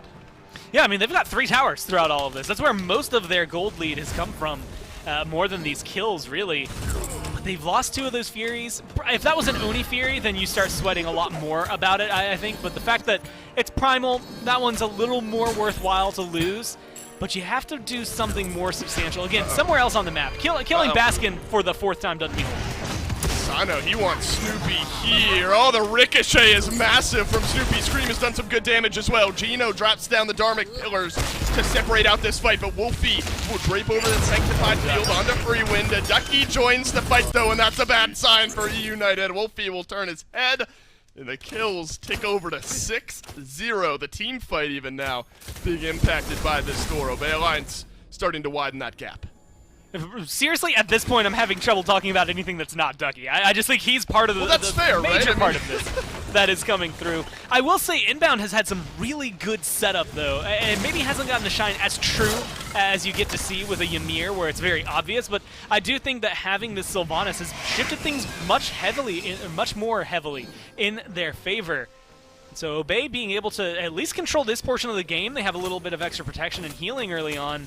I'm actually surprised that you had the Contagion for eUnited here, you know, on screen last time, right where he's building this next item for himself. And when there was less healing on board, like that's something that's kind of confusing me. You were willing to go anti-heal when they didn't have quite as much going for you. Granted, I think Erendite is maybe going to be a little bit better for the Ratatoska early on, ulting down, chasing people away afterward, as well as getting some of that power, I think, online. It's going to help him find these kills, especially in a game, you know, devoid of them so far for eUnited. They haven't gotten a single one, and that includes when Wolfie has been at his most vulnerable. So maybe it's for the better that Scream is going more power, but at the same time, I'm wondering where all this anti-heal is going to start coming through.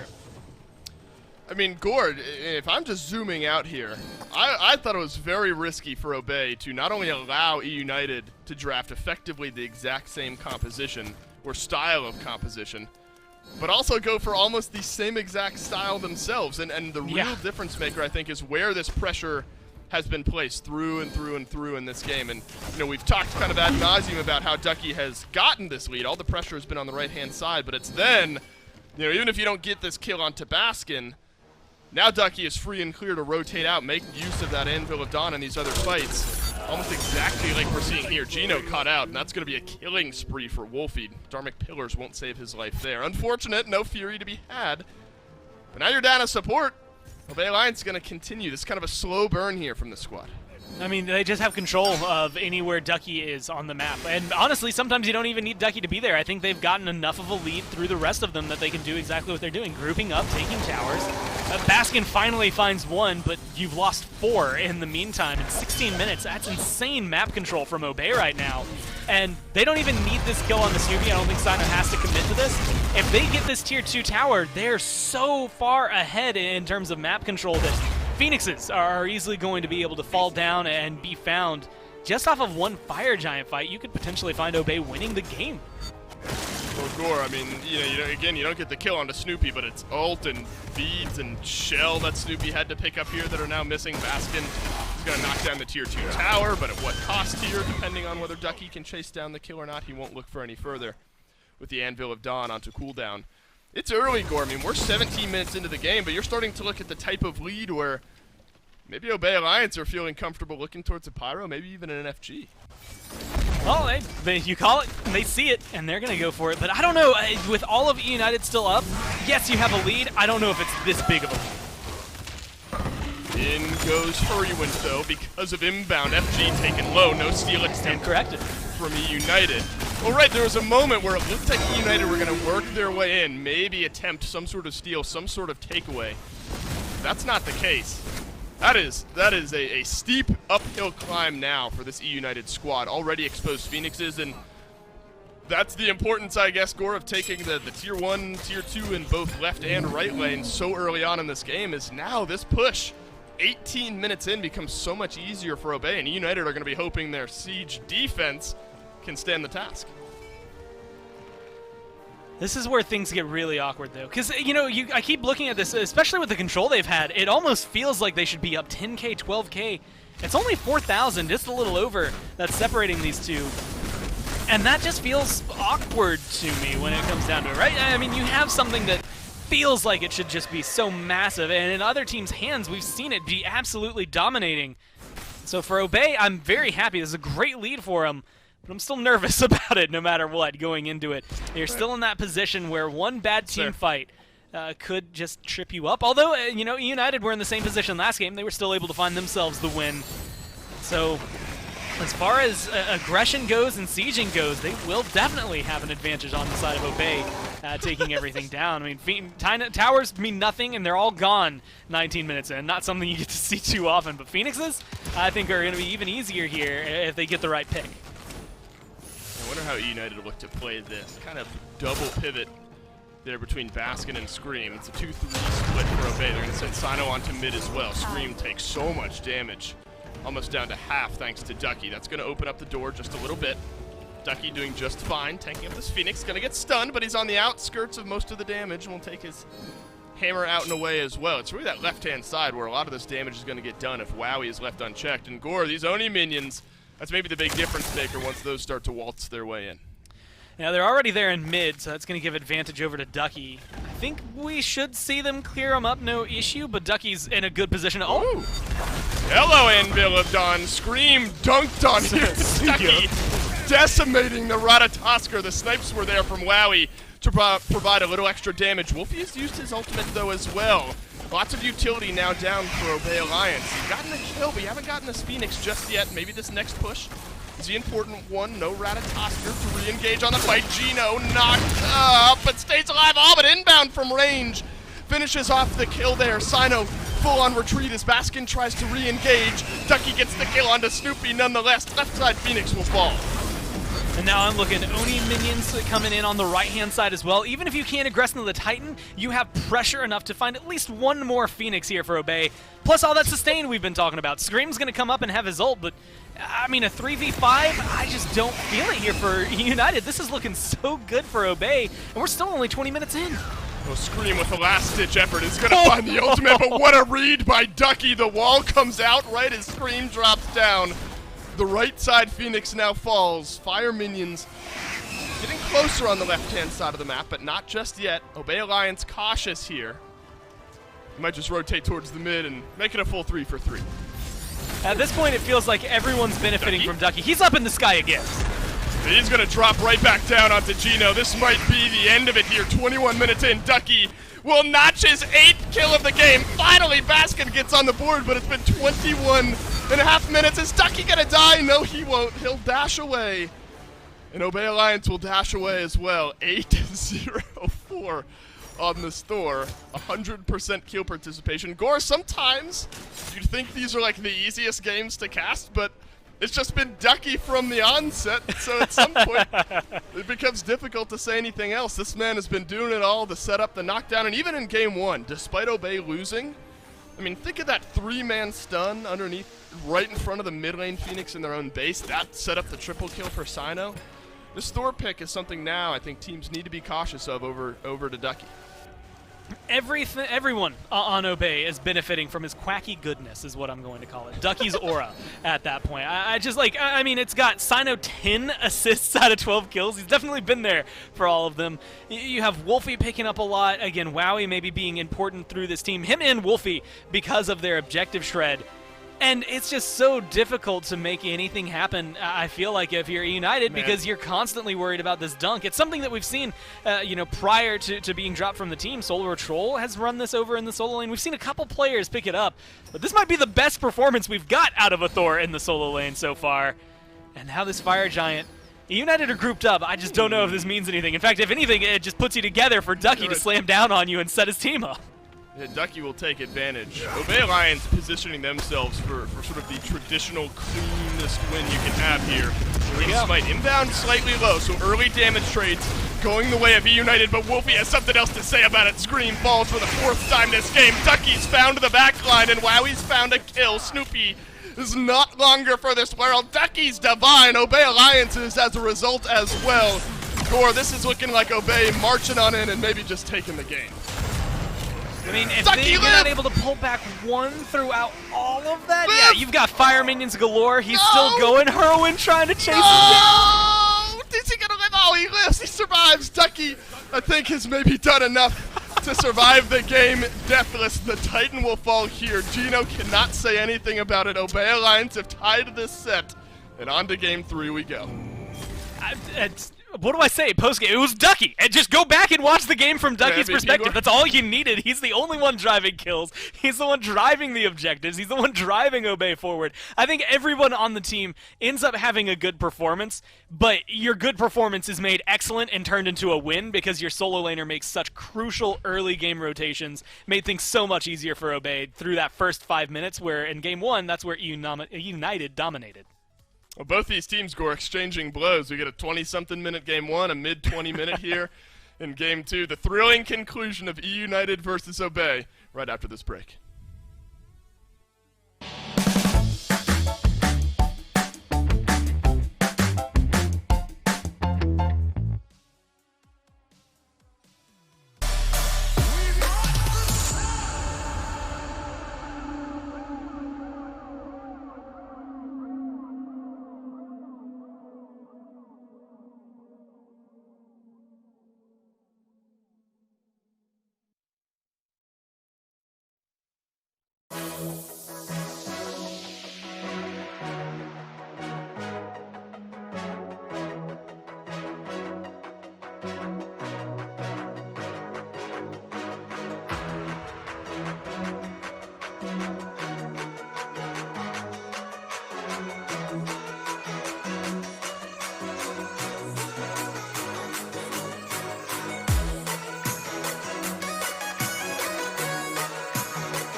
Game 2 goes Obey's way and can be summed up very, very quickly with 2 words.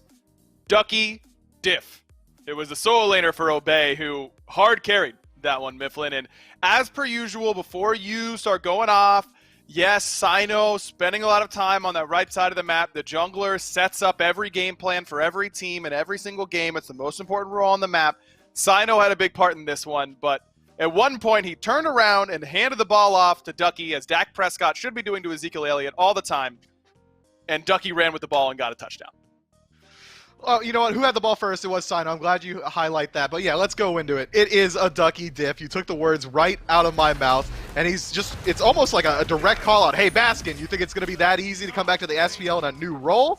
Well, let me show you that it's not. But we got to give some shout-outs to Inbound as well. This Sylvanas pick had a lot of volatility in the early game, and he worked around it perfectly. His pulls were on point, very often just going for the raw pull through walls, blind, forcing off the beads from Hurry Wind almost constantly. But Gore said it during the cast. I'll say it again. It's hard to talk about anyone besides the guy you see on screen right now, who almost single-handedly confirmed not only the game, but almost every single one of his teams as well. I mean, it was initiation, finishing off the kills. I mean, he was doing literally everything for Obey. And not to say that everyone else was a mere bystander, but you're kind of just watching because they didn't need to do anything else. Ducky finishes 9-0. Wolfie does have a bounce-back performance on the Ola run, 4-0-7. And, of course, Sino on that Arachne 0-0 and 13. Only one death for all of Obey Alliance, and it was in the late game for Inbound as Baskin finally got him on that mid-Phoenix siege. So eUnited run back a very similar composition to almost exactly the opposite of results. What do you do in this sort of situation if you're United? Because now you're kind of in an awkward spot. Well, you don't really feel too bad about it. You know, it's just execution and play on the field that was the difference maker there. You can't really nail it down to the changes we saw in Obey's draft. It's just the one, having Sylvanas in the duo lane. That doesn't change your entire map. I think eUnited can either go one of two ways. They either run it back again and say, well, it worked before, we just had one bad game, or they could try and switch some things up and try and force Obey to make some adjustments themselves. But with bans going and how they are, it seems like Obey is not allowing eUnited to get into their comfort suit. Very, very excited to see what happens in picks and bans here for game number 3. This should be an interesting one. United this time will be in the first pick position, a spot that Obey has held these first 2 games of the draft. So that means Rom instantly in jeopardy of not going into Wowie's hands. It is, but we've been seeing that, I would say at least, that eUnited has been getting the better end of these drafts either way, turning out Rom for things like Persephone or Ratatask or these meta picks that eUnited have been getting. I'm surprised to see them go back to the first pick. Maybe they are looking to strip away the Rom just to make sure that Wowie is a little bit less comfortable. But Wowie's not the reason Obey won that game. Yeah, I mean, he was far from it. It really was 100% Ducky. I wouldn't be surprised to see eUnited shift up their bans immediately and go ahead and target out the Thor. I think it would make a ton of sense after the way that Ducky played. And not only in Game 2, but even in the loss in Game 1, he was an impact player. Maybe United could take it themselves, though. Maybe it would have to be first pick overall. I'm not sure that's where they want to be with their first overall pick. Have to wait and see, because they're sticking with their bans so far. It's Ra and Cupid, as it has been for this team so far. Obey sticking to that Giannis ban up against Hurwind. And now it's Obey who decides to ban Yamoja. So this will change things at least a little bit because Yamoja has been eUnited's ban up until this point. Obey has typically been banning Kuzenbo in their top 3, and eUnited switches it up. Go to the Oleron ban. Despite the good scoreline for Wolfie in that game, it is worth noting still only 7,000 player damage, still under 8K in that game. Yeah, that's interesting that they decided to target out the Oleron. Maybe they were worried about how impactful the Sanctified Field was around those sieges. But when you're going to Ratatasker almost every single game, we saw even in Game 2, Scream was able to put a decent amount of pressure in the mid and make it a little bit harder for Wolfie to operate on that pick. Now, you're almost forcing me to go into something a little bit safer. I wouldn't be surprised if we do see the Raijin get picked up, or maybe even the Merlin.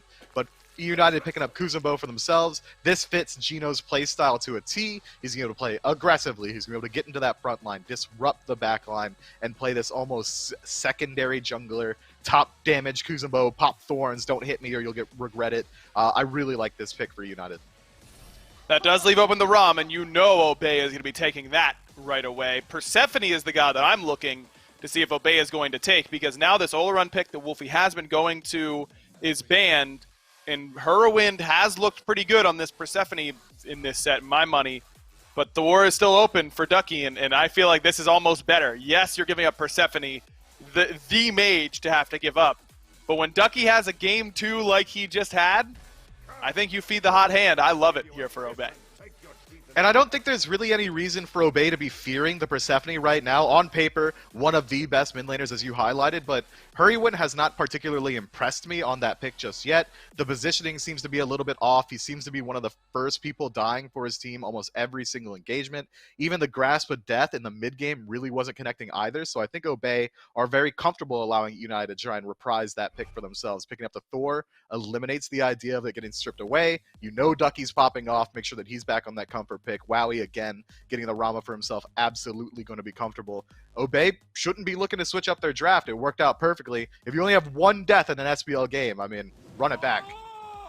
No Persephone, though, at least not yet for United. They go Hebo, number 2 overall, a god that has not been picked or banned at all so far in this set. So could be Hebo mid, can still be Hebo in the jungle. And there's the Amaterasu. I was going to say, I'd expect Baskin to switch up the lane matchup. He got very, very bullied in that lane, in large part due to Sino's presence, but still he got bullied. Switches the Wukong for the Amaterasu this time around. But he's going to be less safe on the Amaterasu. If you're worried about getting camped out in lane, Sun Wukong's one of the best picks that you can have just for escaping. Turn into a boar, knock them away, absolutely run, use the Somersault Cloud if they continue to chase you. If Amaterasu's ultimate is ever forced out, it's going to be much easier to lock down this pick. I think if Baskin is worried about getting camped out, he should have gone back to the Sun Wukong. But if he thinks he's going to be able to stand his own, and he's going to have a much better matchup into this Thor, with the silence being able to disrupt the Berserker's barrage or stop the teleport from coming through, maybe you're thinking that we're going to see a little bit more jungle presence from eUnited in the solo lane this game. Could certainly be the case. It is worth noting that Ama has that built-in sustain, whereas Wukong does not, and Thor's a little bit more of a poke solo laner more often than not, so can work out a little bit better for Ama actually having that sustain in kit. With the Raijin lock-in for Obey here, we know what Wolfie's going to go to, and it shouldn't be much of a surprise. This is a guy that he has gone to pretty consistently to varying success. Obey, ban away the Morrigan, a classic pick for Heroin. That tells me they think this Hebo is in the jungle. Hebo jungle is one of the Scream's specials. Maybe he worked on a build a little bit, so he's going to go a little bit more penetration than we saw in the past. He likes to experiment around, Scream does at least. I think that this Raijin pick is going to be volatile into eUnited's draft so far. Kuzenbo's got a very strong matchup there. Stand between Raijin and your own team, and he's going to have to shoot through you and take maybe about half of his health bar in the late game just to reflect damage. It turns into a sitting duck once he goes into the Taiko drums as well, meaning that Hebois is going to have a very easy time lining up the crushing wave.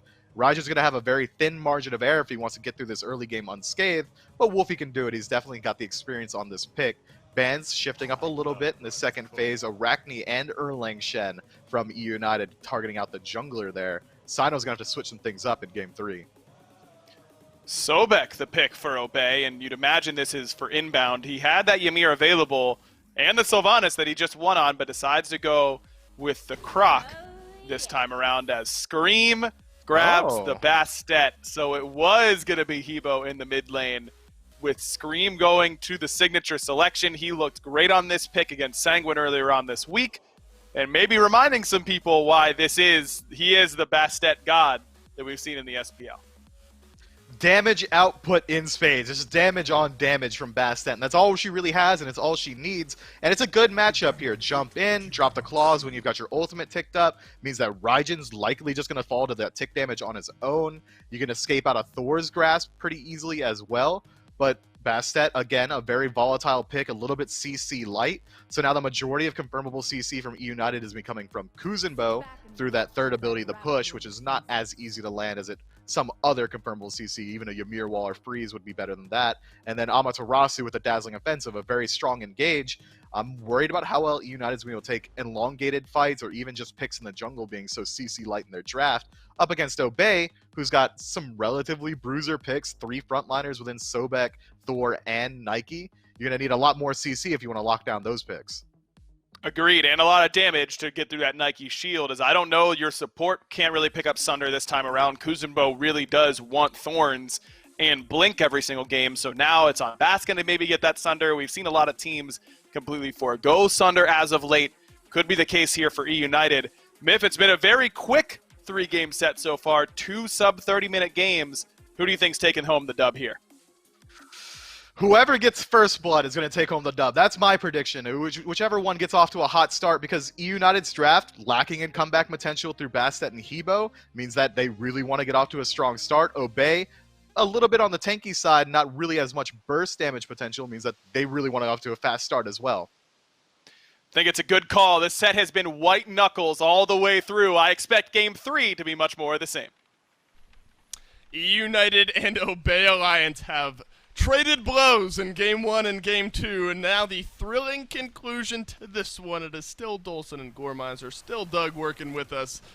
Gore, this one's on a knife edge, and really for the first time, we're going to see a heavier pivot from both teams as far as picks and bans goes. Ducky, the man of the hour in game number 2, still gets that Thor, but a whole different look here for United. With Sino not being on the Arachne, and I should say, instead of being on an assassin at all, now being on this warrior in the Nike, I don't know that we're going to get to see the same performance from Ducky. A lot of what was built on and became, this massive statue to glory that was this Thor in Game 2 was, I will give credit over to it, part of built by that Arachne and the 2-on-1. They constantly collapsed in on Baskin. I just don't know that the Nike is going to be able to help take down an Amaterasu the same way. And so Baskin may be a little safer here overall. I think Ducky may be going to end up getting off to a slower start because of it. And so you have to look elsewhere for the performance.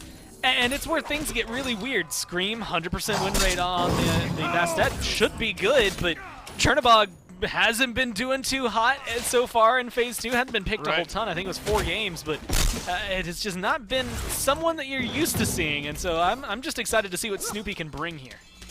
Now Baskin has already eaten a lot of damage from Ducky on the back end, but we'll reach that level 2 mark early. And Gore, what we've seen throughout this set so far, and we see again here, luckily it's not quite as wide a gap, but Inbound and Wowie have reached that level 2 mark first.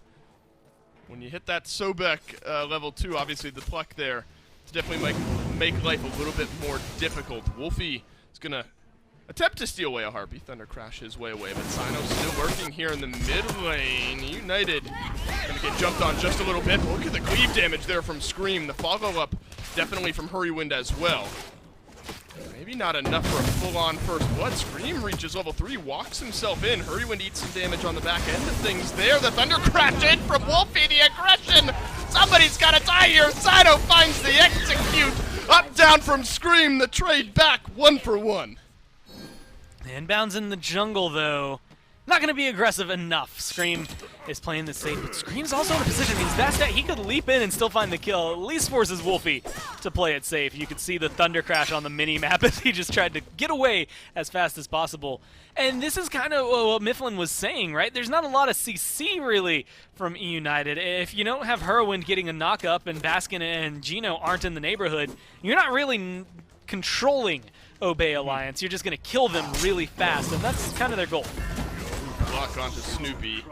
Snoopy still has beads. Might need them here with Sino trying to walk him down. Gino, full health but low HP. Gonna get disarmed here. Inbound will have his pluck up shortly, but not shortly enough to fully re-engage onto Gino here. Sino makes his way to the long lane for the first time this game. Baskin, though, Gore, constantly put down, and maybe some of what we talked about going into this game in Game 2 by Ducky and some pressure from Sino early on.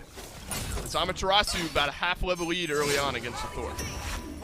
I like the fact that Baskin is much safer so far this game than he got to be in Game 1. And again, it makes me question the late game a little bit for Obey, since most of that was driven by Ducky and the lead he was able to really just amount by the time they hit even 10 minutes, let's say.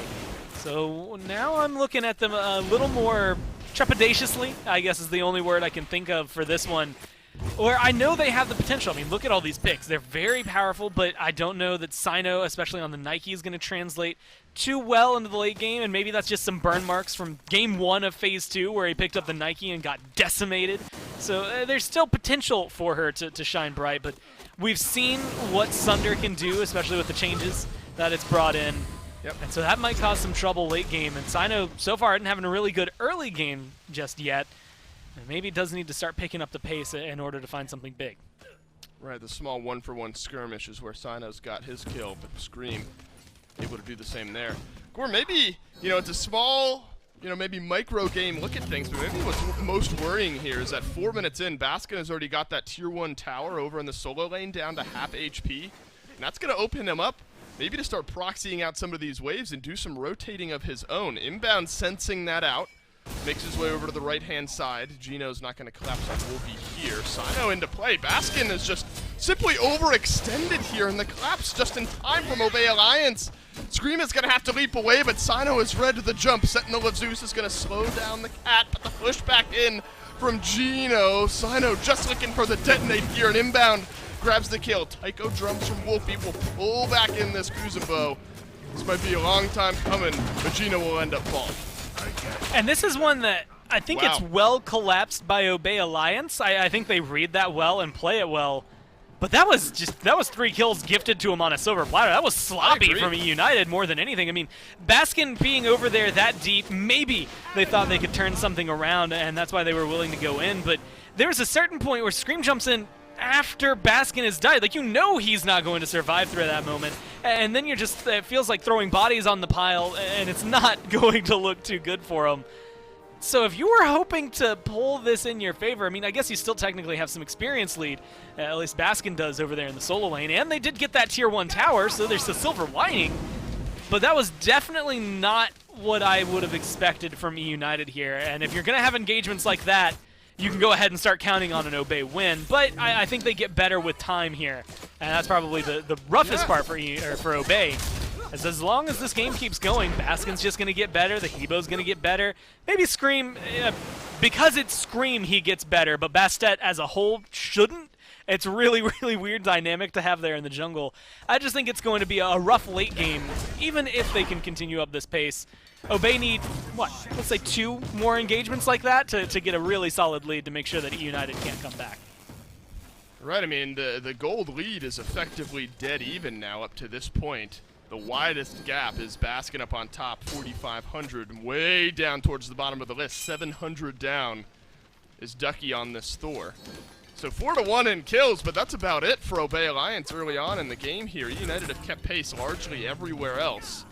Gold XP-wise, Sino is maybe the difference maker for Obey, keeping eUnited a little bit further, or closer maybe to equal as far as gold and experience go. It's been quiet, Gore, since game number 1 over here on the left side of the map continues in here to game 3 as well. Again, game 2, almost all that pressure was put in onto Ducky, onto Baskin. As I say it, Sino is maybe sensed Snoopy a bit caught out, and Wowie will pick up the kill now as Snoopy goes down. Maybe uncharacteristic here from eUnited. Obey is just finding these picks all over the map. And again, even though you have some of them gifted to you, that one's found the good old-fashioned way. You just isolate and lock down Snoopy.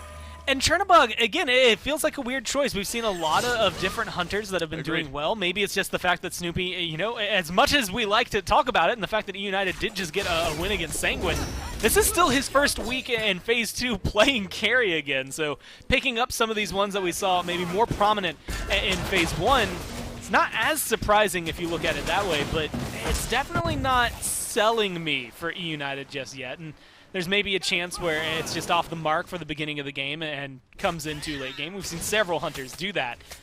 We'll have to see if Snoopy can kind of maintain that. I think everything else on this team feels solid, not only for Phase 2, but just in the way that eUnited have been playing.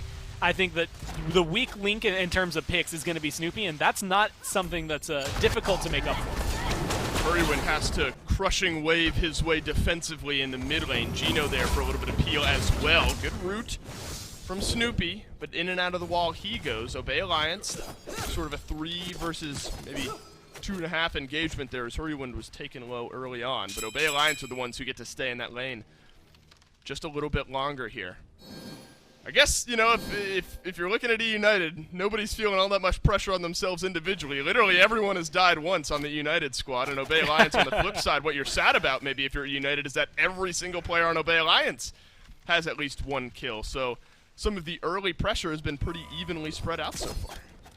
I think well placed specifically, though, on Sino and Wowie, being able to find their kills, and the assists there for Sino because they have just enough of a lead over their opponent that it's going to give them that little bit of an edge, right? That 1 extra level that can help you out. Sino's also been using his ult very well for the slow, which as of now is not only giving him that shield, but helping lock down members of eUnited. If Hurwin's not available with the carpet, then they're going to be easily locked down. If you catch Scream after his jump, then it's even easier for you to maybe keep up with the jungler. That carpet making you immune to slows is definitely going to cause a little bit of trouble for that. And then you get a Sunder for the shield, and that ult might just get nullified towards the late game. It just depends on whether or not they want to isolate and activate their relics specifically for Sino, or if they want to hold on to it and get something a little bit more team-oriented, which is what we saw a little bit more yesterday. Right, it's always the answer of, or the question maybe of, do you think you have enough damage to work through Sino without it? Good eyes by Doug there. eUnited's going to see this red buff being started up, but not enough, or not a quick enough rotation maybe from eUnited to move in and attempt to steal that one away. Really maybe the only worrying trend now for Obey is that Baskin continues to push in Ducky here. Though Ducky is now caught up. It was about a 2-level lead just a moment ago. And Baskin being forced out just a couple of times just by Obey showing their face has made Baskin think twice about hanging around any longer in that lane. Here's a collapse, a red buff invade on the opposite side, and Obey Alliance were able to drop this one off. It's those small bits of farm being pulled away where teams can really make a difference in the early to mid.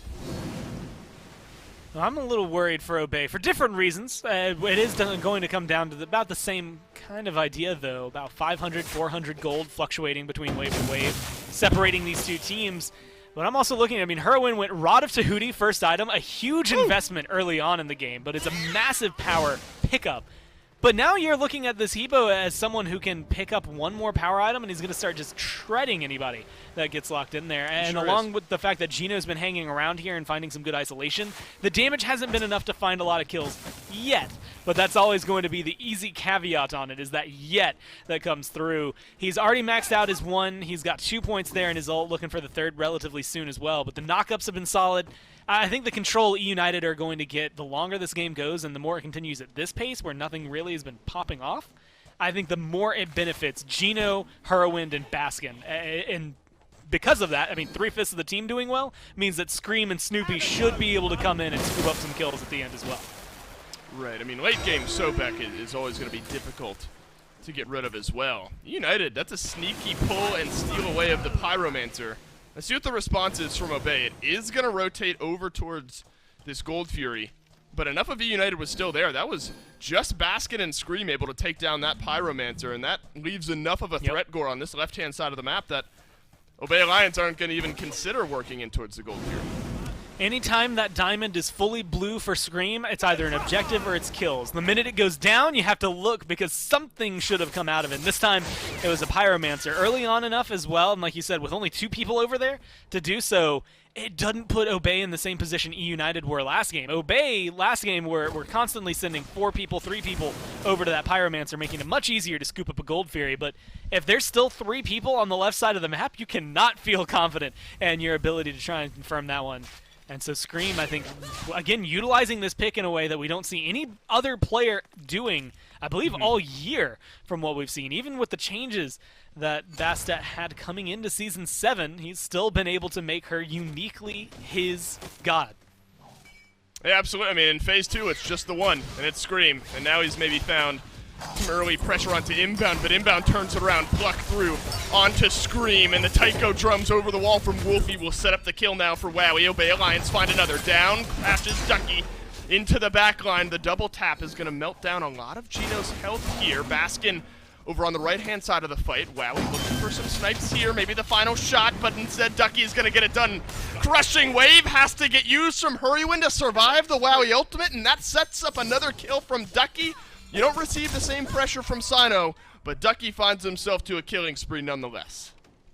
This is really solid. Again, you're looking over at this Thor. He's 3-0-2. They get a Gold Fury as well.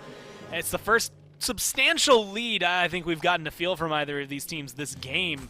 And they're finding the kills in the right areas. They're making Scream get punished for getting aggressive, as well as Gino and Heroin getting locked down thereafter. 8-1, it's hard to argue with the results right now from Obey Alliance. And I'll say, I mean, this has just been refreshing. Not only these two going against each other, but after seeing them, I mean, taking down the likes of Radiance and Sanguine on Friday, this has definitely given me a whole flip for the league and the way things are to be seen. I know. I'm just excited because if this is just week 1 after some roster changes for eUnited and they're putting up this much of a fight, then I'm excited what they're going to be able to bring. But for Obey, I mean, this phase has just been a vast turnaround. You asked, you know, at the beginning of the phase, we saw them for, what, the first 3 weeks even? And that did not look like a team that could make any sort of run at all. And compared to Phase 1, everyone was kind of disappointed. I mean, it was not what you expected from them with the time they had off and maybe to grind up and come into Phase 2 stronger. But the way they've adapted since then has been phenomenal as an SBL team. Right now we've seen both of these teams on Friday take 3-game sets off the top 4 teams, so I agree, Gore. It's a fun time to be a fan of this league for sure, and now one team is going to be riding high after this weekend. The other probably happy, but sad they weren't able to make it the clean 2-0 weekend against very tough opponents. Baskin and Ducky were dueling it out a little bit just a few moments ago. It's the Frostbound Hammer to start off for Baskin here, and then a Shogun's Kusari, Gore. So Baskin, the idea is maybe just to stick on one of those backline targets as much as possible, similar to how Sino is doing to Snoopy here, but won't find the kill. Gino's going to use his ultimate over in the mid lane, and Inbound will trade in kind. All of the flash, but no kills. So Snoopy, though, considering going back in. Risky to use the ultimate when you're that low, but maybe not when Baskin has made his way over. The rest of eUnited Gore in on the collapse as well. That's just going to be a good stun. Wow, he's in an awkward position, and that enables Scream to get aggressive. And Snoopy's got the first kill of this one, but do eUnited want any more? The answer is no. At least for the moment. Ducky In does. behind, though, is Ducky. Where does the dunk land? Could be onto Hurrywind. A bit isolated onto his own. Stun does not connect, but it was beads used by Hurrywind anyway, just to be sure. The 1 for none has eUnited slightly ahead of this engagement. I don't know. It comes out in such an awkward position. I don't even know how to slice it. They could still get aggressive. Honestly, if they stay aggressive long enough, Baskin will have that dazzling offensive back up. Maybe he could go back in, but I think the pressure you gain over here almost amounts to nothing, right? Like, at the end of the day, I'm looking at it, there's no Fury up, there's no buffs to really go in and steal, at least Just not the confidently enough for eUnited. So you're going to be able to, yeah, move in, get a kill, move out, which, you know, hey, you double the amount of kills you've gotten all game in 16 minutes. Absolutely worthwhile in that regard, but maybe not as worthwhile as it could have been for a well-timed fight. Now Pyromancer's back up. You have 1:50 before you have to worry about an Oni Fury, so plenty of time for either of these squads to just kind of slow roll out an objective. And Scream's up. That ult's about to be up. They have 2 people, and they did it last time. They might be able to burn down that Pyromancer again. I wonder if that's what they're going to look towards here. Scream is going to make his way by it, so no Pyromancer just yet for eUnited, but maybe some mid-lane Harpy control here. Toss that one over to Scream and Hurrywind as well. Kind of continuing looking at Baskin here, Gore. It is the teleport, obviously, first active there out of the solo lane, but then the Frenzy for this Amaterasu. You kind of look at the build, you look at the active. What kind of mindset you think Baskin is looking for here against Obey? Man, honestly, it feels like he is set up himself to be just a pure backline slow-down menace, right? He's going into the backline. He is going to help Scream kill you, and if that means that Baskin has to lose his life for it, then it's going to be worthwhile, although he's got enough protections now. I think he's going to be able to come through. But that Frostbound is meant to make it difficult for you to run away. I think his Frenzy, again, in my eyes, is just meant to help Scream and Hurrywind kill you faster at this point. And it might just be because they wanted to share the love, see what they could do for Gino to pick up, you know, specific relics. But I will say I'm a little upset. I see Thorns blink, we see Frenzy teleport. There is no Sunder online, so Sino might be able to have just a better game because of that, not going to have his, you know, his ultimate completely eliminated. Well, Gore, I'm going to catch it and pass it right back to you. No Sunder, no Aegis either for Snoopy. Beads into sprint on this Chernobog. We expressed maybe some concern about the dive potential onto Snoopy. Surprised maybe that he didn't opt for a little bit of extra defense maybe in the active pool. It feels like, and this might just be the read for it, but with Beads Aegis, it feels like they're worried more about keeping Scream alive than Snoopy. That sprint's going to be great against Sino's ult. Yeah, good point. Might find some value for it here. Wolfie into the Tycho drums, but it won't find much. Sino, a good ultimate here, but inbound locked down. Snoopy grabs that one. Wolfie is sniping down some damage, but he's on the back end of the fight. Hasn't been able to do much in the way of auto attacks, but now he will. The stun from Ducky over the wall, and the final shot from Wowie. Trade back 1. That's a good knock-up from Hurrywind on the back end of the fight. It's 1 for 2. If Obey continue to chase, it could get tilted further. Yeah, 2 for 2 mid support for mid support, but it leaves Obey in a better position to try and pick up an Oni Fury afterwards. So they are, as of right now, ahead. With Scream and every night around to try and get a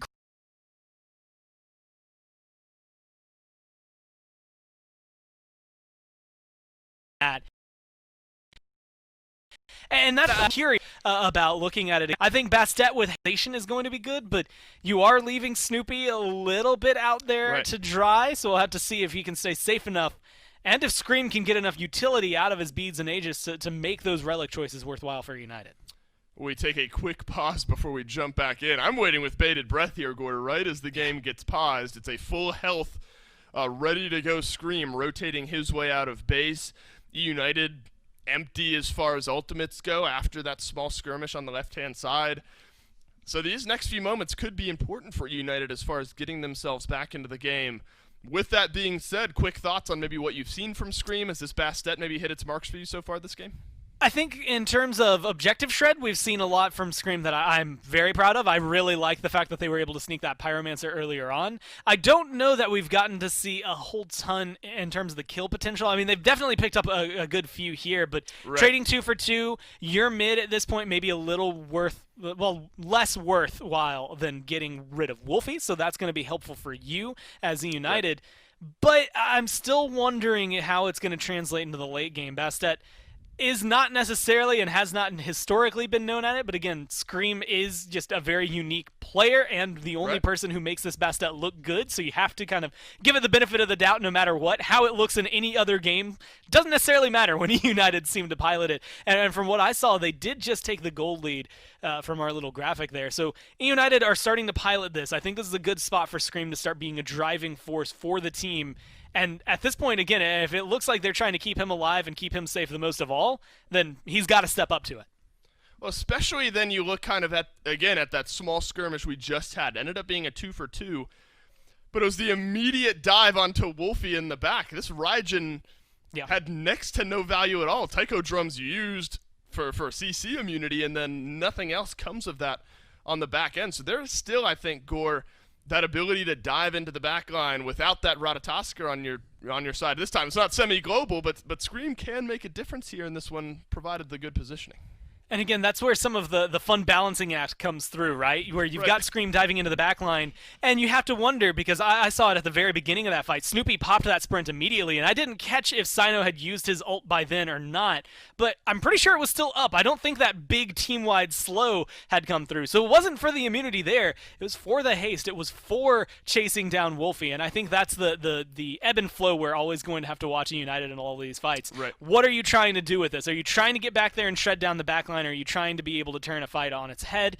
It's going to be uniquely situational every single time. I don't think we're going to see it consistently be one or the other. But knowing that utility is coming from your carry is what shakes me up a little bit. It's always going to be weird having to look towards Snoopy's relics as the one to make the difference. Scream, Baskin jump in, and eUnited take away the Fury, and Snoopy gets a kill as well. There might be another on Tassino. Disastrous for Obey. They thought they had an advantage, but they need to think twice here. Might even be a third if Wowie can't escape on the back end. eUnited, they recollapse in. They do lose one, but they steal the Fury away. I like the call of going in, but maybe Baskin gets a little too aggressive. You still have two guys there. Snoopy, although, was one hit away as well. Maybe it was the only way for them to be able to find that massive kill pickup and that Fury, which at that point was an Oni Fury, so that's going to give them a huge swing of pressure, much needed around the map, to at least alleviate some of this and keep that gold going back in their favor. And again, it is about 1,400 in their lead, maybe 1,300 total that it is going to fluctuate from wave to wave. They've already got that tier 1 in right. They're going to get some pressure or force Obey to retaliate and farm up and left and mid. And that's going to make them make different decisions, I think, is the only way I can word it right now. Mid's getting pushed up, but they focus down left. They lose a tower on the side of eUnited. So ultimately, it's coming out as a net neutral for now, but this is the real win. It's the objectives after the fact. Take the Pyromancer here for eUnited. Kills are about the only thing in favor of Obey now on this map. Towers equal. That might change here over the next few minutes. Gora, you know, at this point, maybe you look towards Wolfie, and we a moment ago talked about Scream and the rest of the eUnited squad doing their best to dive into the back line. And we might have to talk about that in a second, depending what happens with Gino here. Tanky enough already, level 13 on that Kuzenbo. Not much follow-up from Obey. But Wolfie trying to provide extra damage down the back end, and it appears, Gore, this is not a character-specific offense-defense type build for Wolfie. This is just how he likes building that mid lane. Contagion completed after Boots and Divine. It honestly kind of feels like he recognizes he's going to need some sort of defense, something to keep him alive. And it really does come down to the fact that alongside it, Wolfie is a driving factor for Obey. He's consistently been doing it. It's part of the reason Raw has been a ban here for eUnited. Wolfie on several different picks is going to have a phenomenal performance. It's how much you can mitigate him and maybe Sino by early on, and then him and Wowie and Ducky in the late game that is going to make the big difference. And when he recognizes that he has to be alive for some of this to happen, he's going to buy some protection. Granted, it's been a different item, I think, each time. Either way, it's been something helpful for him to move forward. Oh, look at this. Fire Giant Frenzy, both used now by eUnited. They take down the FG. Obey They're rotating in, but they're late. Ducky's found the stun, but the rest of Obey Alliance still over by the mid lane. Double stun on the back end. Maybe that sets up the fight, but Scream has another idea in mind. Ducky able to escape just barely with his life. The rest of Obey running for the hills. eUnited a big win. And at this point, Obey are trying to disengage. This tower is gone. These 2 towers are probably going to fall. That's not going to be comfortable for them, but they maintain 4 out of their 5 members, so they should at least be able to put up a decent Phoenix defense if eUnited want to push here. With the 4 towers still standing, though, it is the question. If inbound backs right here, that does open up an avenue for eUnited to get aggressive. Scream looking for maybe a jump into the back line. The turnaround from this Bastet has been awesome to watch. 4-2-4. Middle of the pack as far as damage goes. Sino the one leading in that category.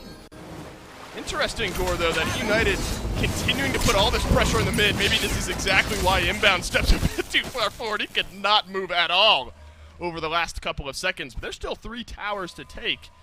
United don't seem to mind. That was just a good read. You know they need to get a little bit of pressure off of mid so you can't take that Phoenix, so they're going to have to farm. But now you've grouped up, and Ducky's on this Thor again. Backline, beware. Ducky is dropped down. It's the double stun again. The fight is separated, but the fight elsewhere is not going any better for Obey Alliance. Ducky, he might end up falling here as well. It's 3 dead for Obey Alliance. eUnited 5 strong. Gore, they might just be waiting on this minion wave. Well, 10 seconds left for inbound, so I think they still need 1 kill to feel truly confident in this. But they just got Sino's ult, and there's still 3 towers up. It's that awkward moment of how fast can you kill the Titan at 23 minutes. So I like this call, fall back. You've already done, I think, more than enough there in mid. Now you can get some pressure where you mostly need it. Over here in left, look at the minion wave all the way over there at eUnited's tier 1. So shred some of the towers down, get some gold in your pocket. Back, you still have a little under 2 minutes with the Fire Giant buff. You could probably buy, maybe force a Phoenix here, but still come back into it for 1 more good fight enhanced by this Fire Giant. United blow this game absolutely wide open. And I'll admit, when Snoopy picked up the sprint, I was concerned about Ducky and Sino even just jumping into the back line. Wow, he may be hitting some snipes onto this Chernobog. It has not been the case. Snoopy playing around those beads so effectively that himself and Hurrywind kind of self-peel for one another from what we saw on Ducky just now. And United have played around one another so effectively that the loss of that Aegis has kind of been mitigated. And you know, Dave, it's been a big conversation, but I'm just going to have to say it this way. If they still had Gaijay on the team, that's not something I think they could have done. I don't think Gaijay was in a position where picking up something like a sprint instead of an Aegis was a decision you could comfortably make. And that's part of what eUnited were saying when they did make this swap. Herwin came out and said, look, Snoopy's got tons of years of experience in this role. It's exactly what we need. And you cannot look at it as anything other than what it is, a change strictly for the last half of the year, strictly for a run, towards Worlds more than anything. They weren't winning. They were 0-10. And now, at least since they've made that swap, they are 1-0 for those wins. And they're looking in a good position to try and turn it to 2-0. Their Fire Giant's about to disappear, but they should be able to get this tower. They've got that wave pressure in mid. And so far, the team fights have been going in their favor as well. All the relics are about to be up. Give it about 40 seconds for Herwin to get that Aegis, and they'll be fully ready for another assault on Obey.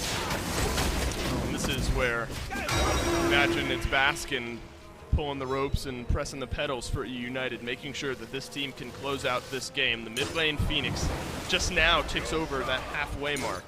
So it's something Obey Alliance, not optimal for eUnited, isn't the far left Phoenix, but still mid lane. Somebody from Obey is going to have to deal with that as those fire minions move their way in now. Hurrywind has reached that point, Gore, despite 0-3-6, not the flashiest slash line on this Hebo as far as objectives confirm and even just shredding out damage. We saw that from Twig yesterday. Charon's coin on the back end, some percent pen there.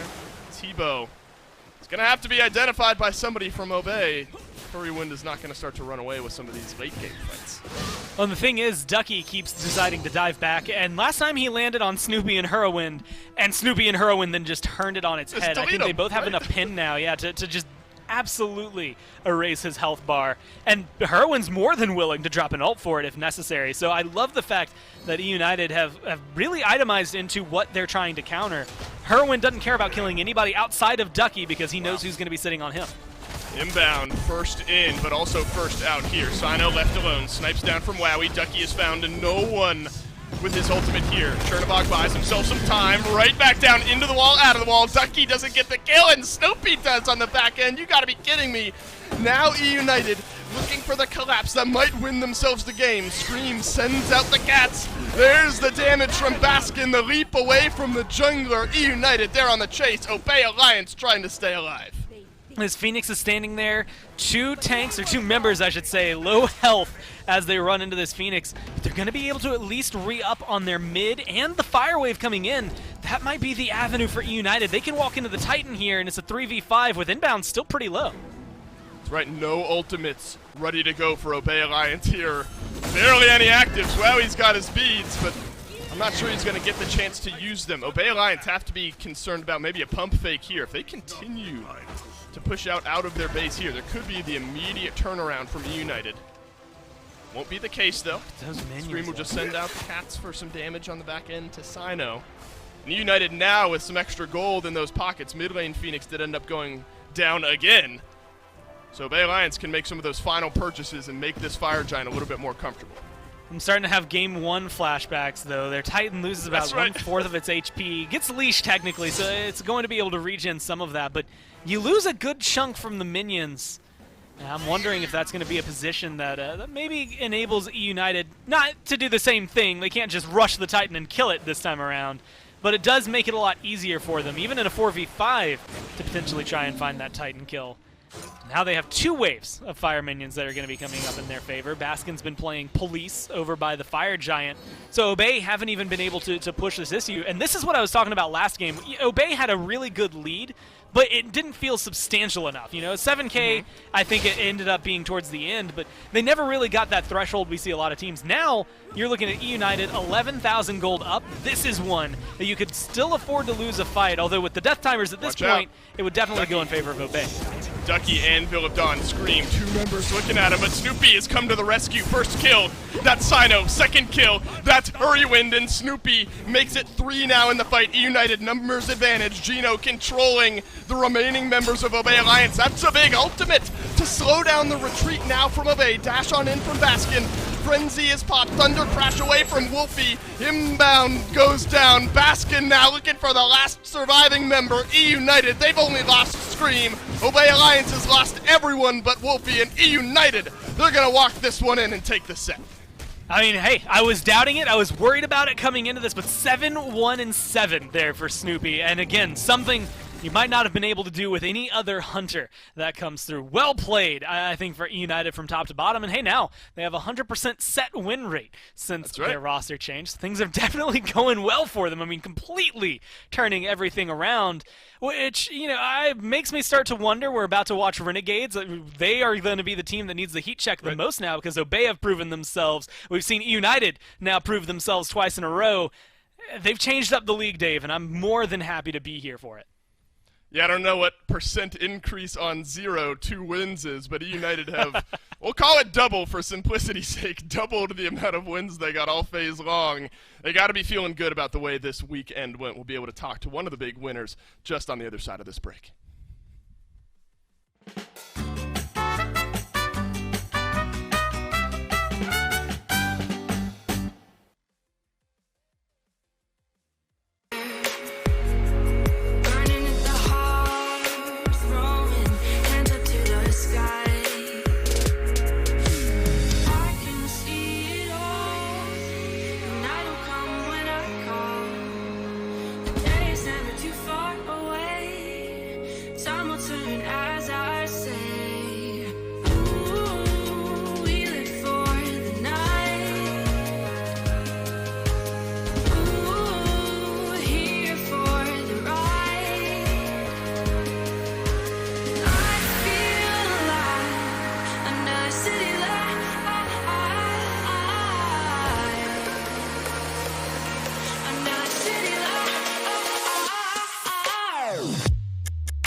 while Game 2 was still going on, I was behind the scenes talking to Finch and Hindu Man about some of Snoopy's most iconic gods. We were talking about Ram, we were talking about Vulcan, of course we're talking about the Ho Yi.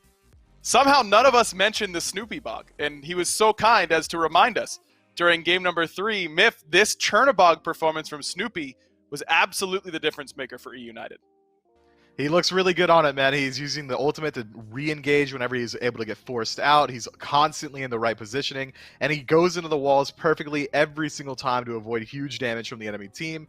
He looks good on this pick. He played it a lot more aggressively than you expect to see a majority of Chernobogs as well. Snoopy's a man of many hats. I didn't know that Chernobog was one of the signature picks for him, but I could see why. Definitely one of his signatures, and he really performed on it. 20k damage from him. I believe he finished 7-1 and was a driving force behind this, the turn team fight, where it looked like Obey were going to start to run away with it, because Myth, they were just racking up the kills early game. 5-1, 6-1 or something in the early game, but they could never get any separation in the gold department. Yeah, not a single gold in their favor despite a 5-1 slash line at around the 8-minute mark. It seemed like Obey was really struggling to move into objectives or even try and take away these camps. They were kind of taking fights at times where there wasn't really anything to fight over, and eUnited was fine with it. They scale well into the late game, and the second we got to that 15-minute mark, I don't think there was any debate which team was going to come out ahead, especially considering Snoopy was left largely uncontested in his lane in every single team fight. It seemed like Obey's entire strategy was to shut down Hurrywinds. They do a good job of it. They don't stop him from dealing his damage, but they ignored the real threat lurking in the waters, which was Snoopy. No, Inbound was lurking in the waters, but it wasn't enough to stop Snoopy. Good. I saw what you were going there for, though, Miff. 20k damage for Snoopy up on top of this one. Another sub 10k damage performance out of Wolfie on this Raijin. He's been going Contagion third item. He went a defense item third overall basically every single game of this set. Do you think that explains the lower player damage numbers for him? It explains some of it, but it doesn't account for all of it. It just seems like Wolfie isn't really playing to the top caliber that we expect of him. He's really kind of slowing down a little bit. It's almost as if he's traded spots. Inbound was struggling a little bit earlier on in the phase. Now that Inbound's picked it up, Wolfie's starting to slack a little bit now. If this whole team can just get together, play at their absolute best, we've seen what Obey is capable of. But stop me if you've heard it before. Obey look okay in this set. They just can't find the win. Well, we said that a lot about eUnited before their roster changes, and all of a sudden they've played 2 sets with Baskin and Gino on the roster, and they're 2-0. For those that thought this team would not get that improved, I think the standings got to speak for themselves. eUnited still in 8th for now, but with a 2-0 performance in their debut week, you'd assume they're only going to get better from here, Miff. This is as good as you could ever ask for from this team.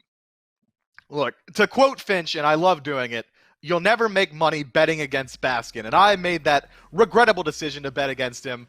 I got to back my boys on Obey, but Baskin's looking so good out of the soul lane. Gino is absolutely popping off out of support, but I don't think we could say that it's because certain players were removed. It's just that eUnited as a whole is looking better now. It's a good decision for them. They're finding their first wins in the split, and now they're priming themselves, getting ready towards that end of the year as we make our final stretches into Worlds. If United can keep this pace up, they might be some real contenders.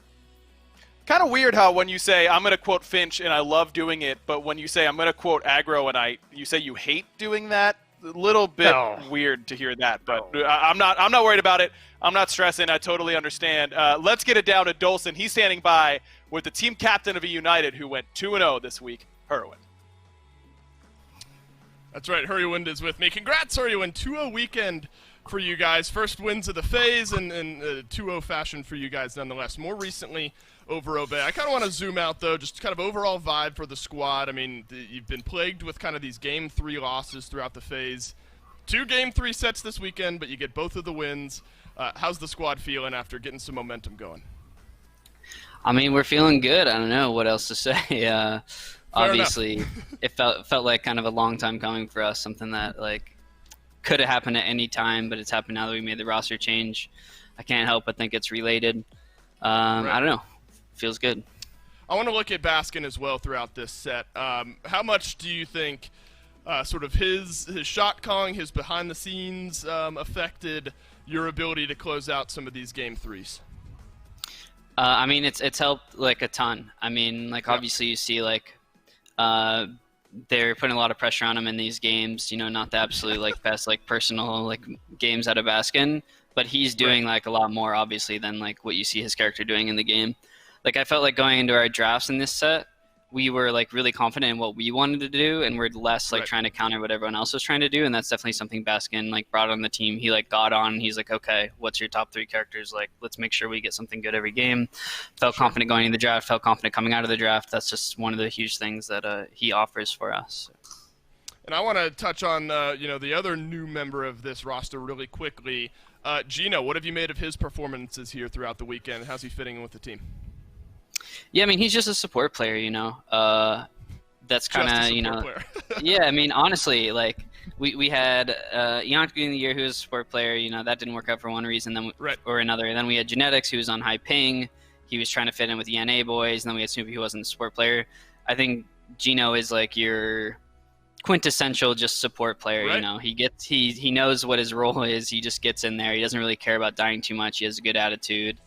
He plays all the meta stuff. I really couldn't ask for much more from him. Maybe a little less trolling, but that's it.